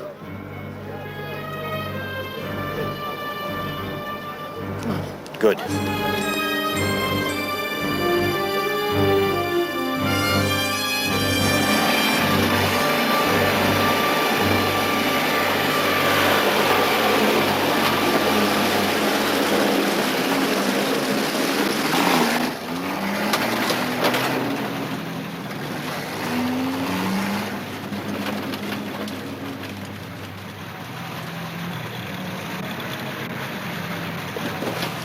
Sorry about the accommodations, Natalie.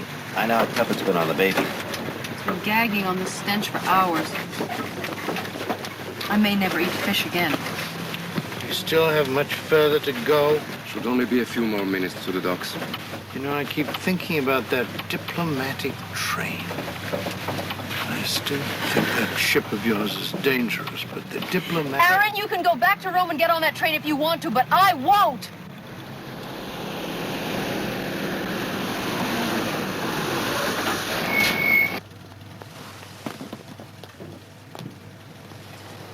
Da dove? Da Roma. Da Roma. E dove andate? A Napoli, a Porto. Sultius.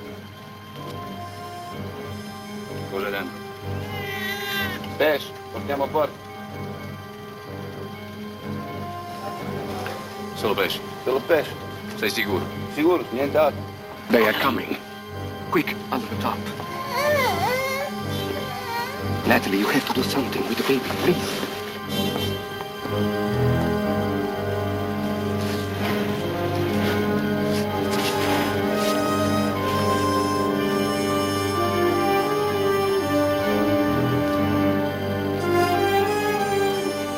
Basta. Possiamo fare una zuppa solo con aria? Andiamo.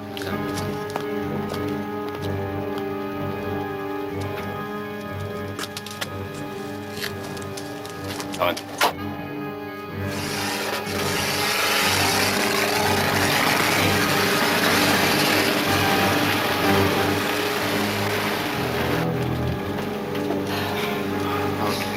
We are through now.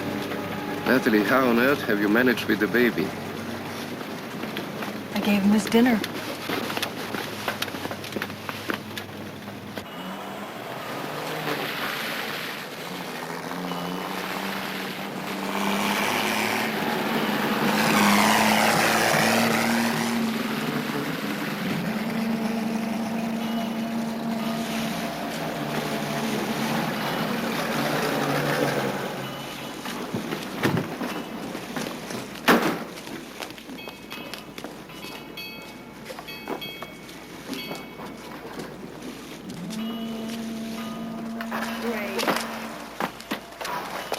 When do we sail?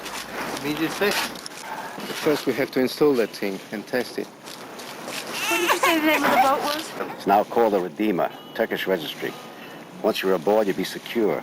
See, the harbor master and the Turkish consul have an excellent understanding. But come aboard.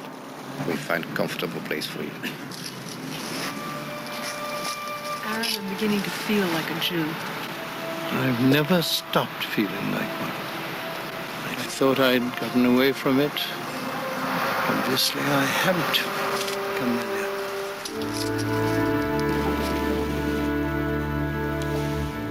here. Your quarters are through this passageway, Doctor. I'll show you the way.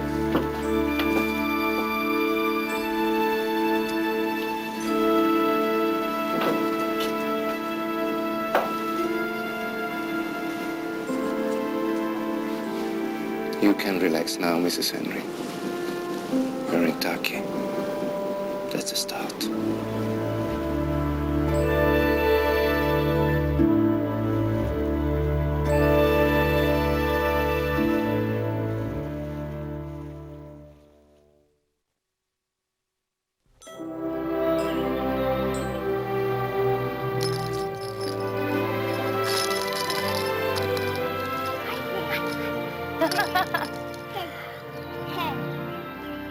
Hi, Dad.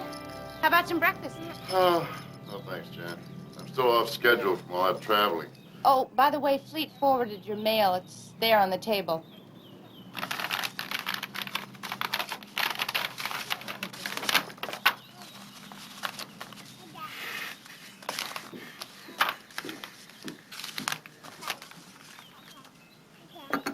Thank you.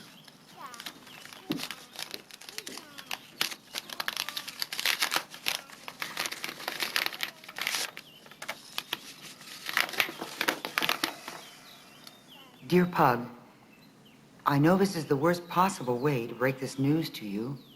In a letter which will reach you in a faraway place.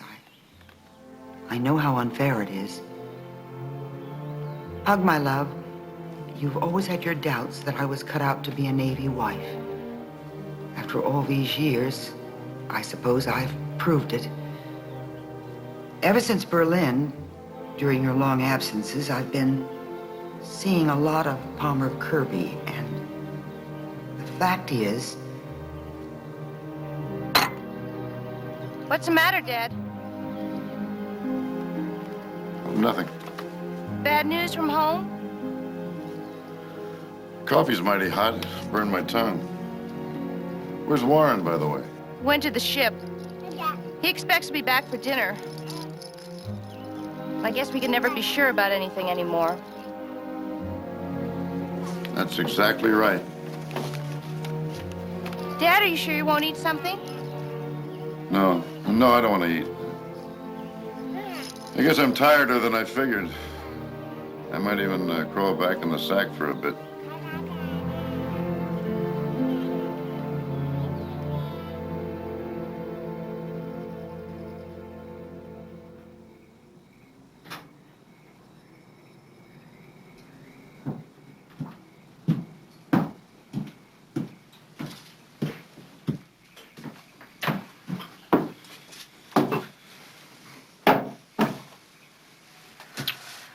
Fresh bottle, Jazz.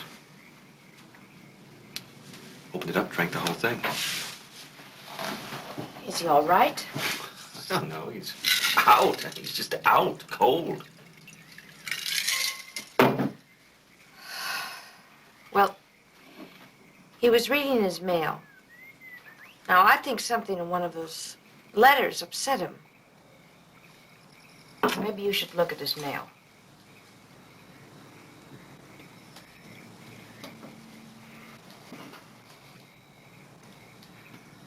Did you listen to the evening news? No.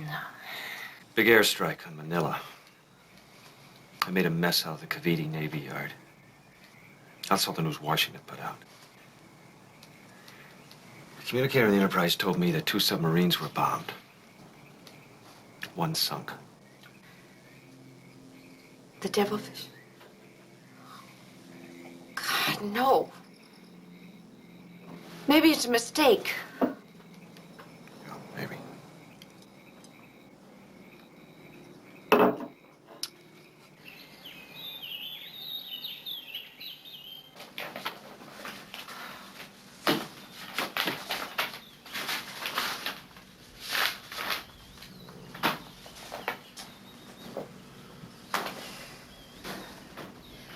Hi, Dad. Morning, Jan. My shower wake you up? I'm sorry. No, Vic usually wakes me up at this time. Are you ready for some bacon and eggs? As a matter of fact, that sounds great. Warren get back last night? Yeah, he's getting dressed.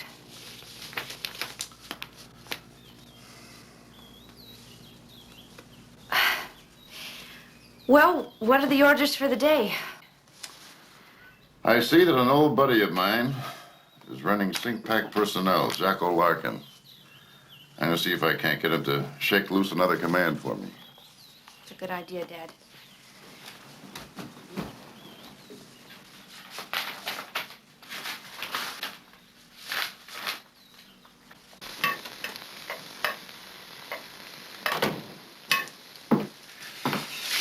Honey?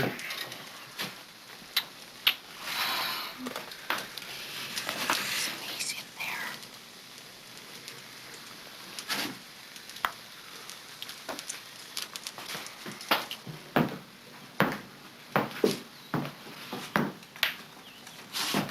Oh, good morning, Dad.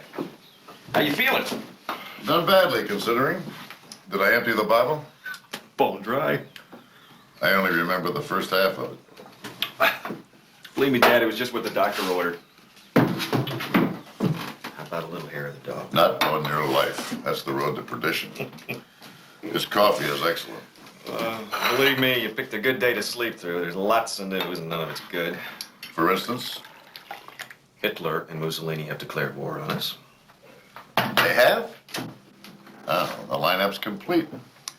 They're fools, though, making it easier for the president. Is that the worst of it?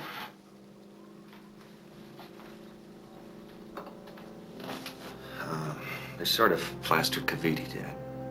Any dope? Not much. Apparently they went for the shore installations. The devilfish was alongside. Dad, I didn't want to tell you this because it's unofficial. The word I got on the Enterprise was that they got 2 subs. One was the devilfish. What about survivors?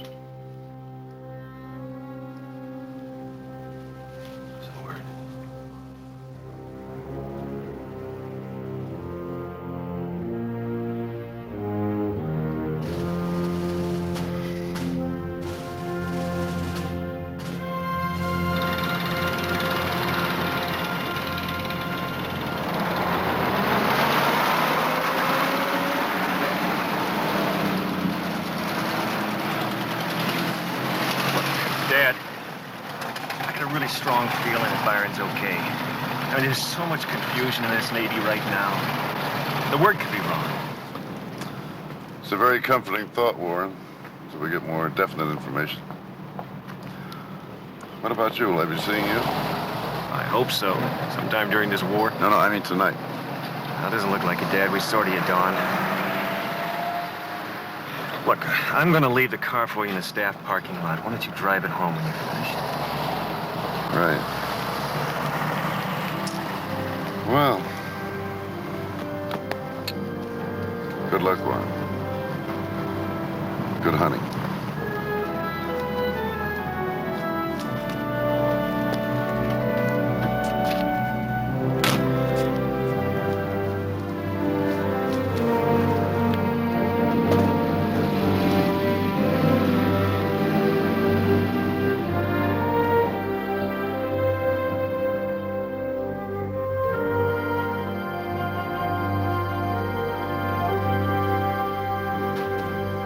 Yes, sir. Philippine operations file. Aye, sir.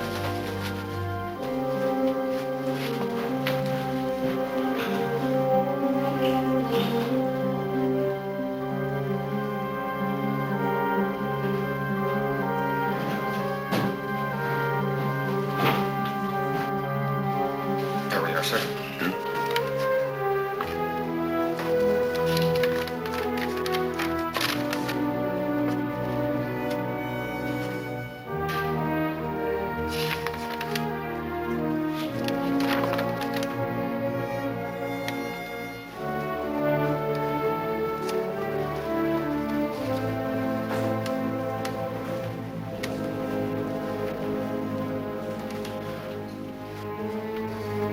Sir?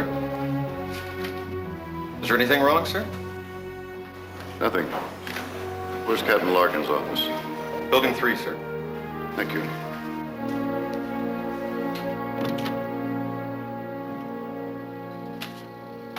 Where in the world have you been, Pug? I tried to find you all yesterday afternoon. Hold the calls, Amory. Well, now, it's good to see you. Pug, I'm sorry about the California. She'd have had a great skipper. Why were you trying to find me, Jocko? Admiral Kimmel is going to be relieved at his own request. Like Louis XVI had himself shortened by a head at his own request. Now, his successor is going to be Admiral Pye. The Admiral wants to start shaking up the staff. He wants you for operation. Now, hold it right there, Pug. Hold it. This is as great a break as a man in our class can have. And remember, there are 6 Iowa-class battleships building now, due commission in 12 to 20 months. The world's greatest warships. And you're in line for one. Jocko, get me a ship. I am telling you. Now, not 1943. Pug, you don't say no to the fleet commander. Where's Admiral Pye's office? Will you sit down, you son of a bitch? By God, you never could play football or tennis. And you don't think straight either. Now sit down.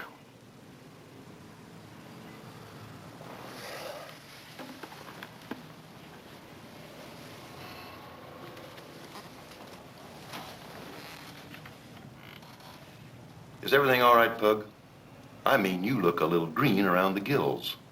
I hit the brandy a little too hard last night. You did? You? I didn't like losing to California. I understand. How's Roda? Fine. Let's see now. Hey, you have a boy aboard the Enterprise. Is he all right? I also have a son on the Devilfish. The Devilfish? That's right.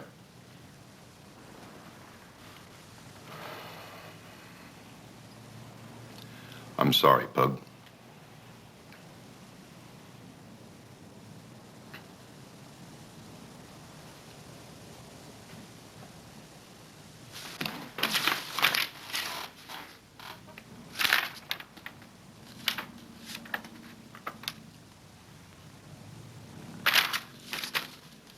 The Northampton might conceivably be available.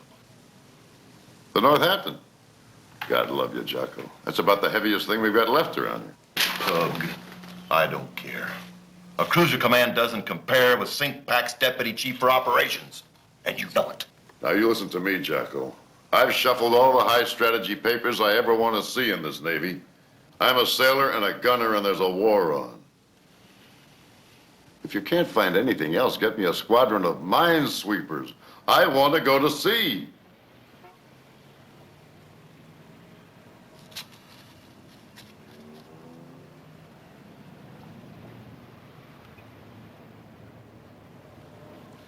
I hear you, Pug. Loud and clear. One more flap I'll have with the Admiral. I'll give it a try.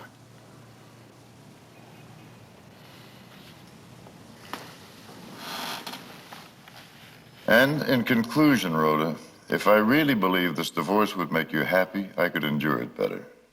However, it strikes me as a calamity for you as well as me. I know the life we've been leading in recent years has put a strain on our marriage. In Manila, I said to Byron that we've become a family of tumbleweeds. That's the truth, and lately the winds of war have been blowing us all around the world.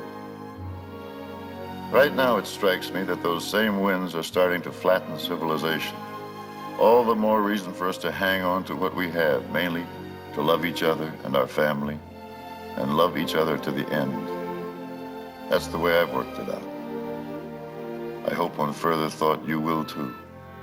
Love, Pug.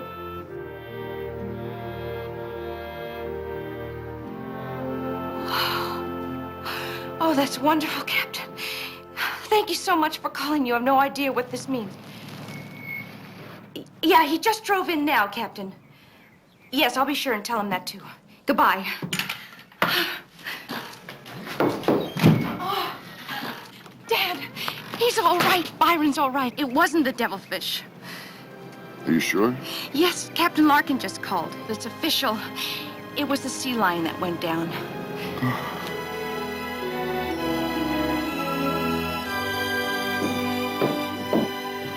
Oh, and there was something else. Although I'm not quite sure what Captain Larkin meant. What's that? Well, he said to tell you she's all yours. She's all yours? That's the whole message? Yes, he said you'd know what he meant. More good news? Pretty fair. Maybe this calls for a celebration. Maybe it does. Dad, if you get hungry, I'm leaving a sandwich for you in the kitchen. Thank you, Janice. Now, are you sure you don't mind staying with Vic? Of course not. I've got enough to do with these Northampton rosters to keep me busy all evening. Well, is there anything else I can get for you before I leave? Another cup of coffee? Thanks, Jan. I won't be long. These civil defense meetings usually break early. I'm a warden now. Well, that's nice, Janice.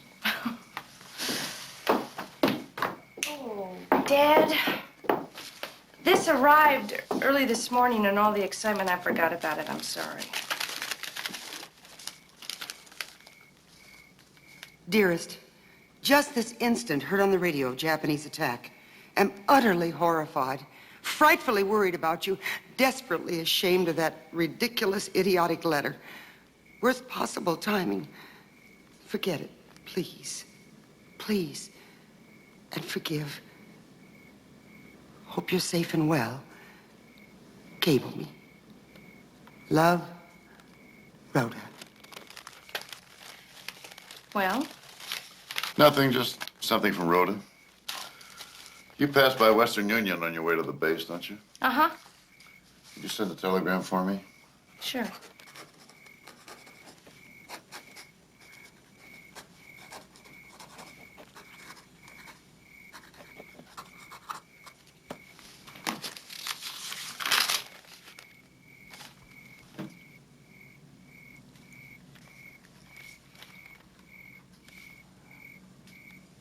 What's wrong with that?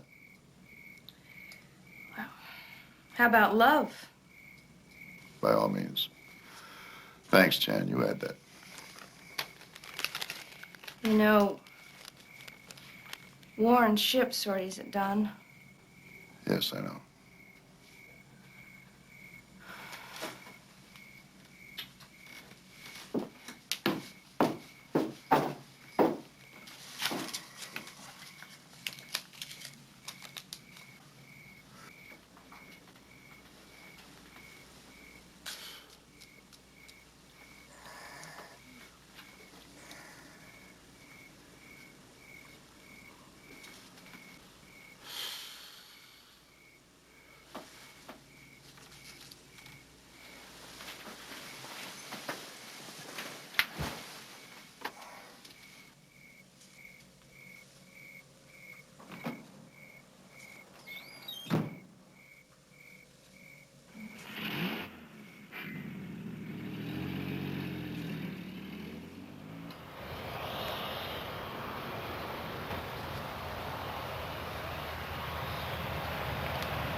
Oh, Lord, in a world so rich and lovely, why can your children find nothing better to do than to dig iron from the ground and work it into vast, grotesque engines for blowing each other up? Is it because Abel's next-door neighbor was Cain? Is it because if my enemies make deadly engines, then I must do it better or die? Maybe the vicious circle will end this time. Maybe not. Maybe it will take Christ's second coming to end it. Maybe it will never end. But it is 1941, and I know this. Until the life is beaten out of the monster Hitler, the world cannot move another inch toward a more sane existence. There is nothing to do now but win the war.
Thanks for watching. If you'd like to help us produce more compelling historical content like this, please like, comment below, and share this video with fellow history buffs. And of course, be sure to subscribe to help keep history happening.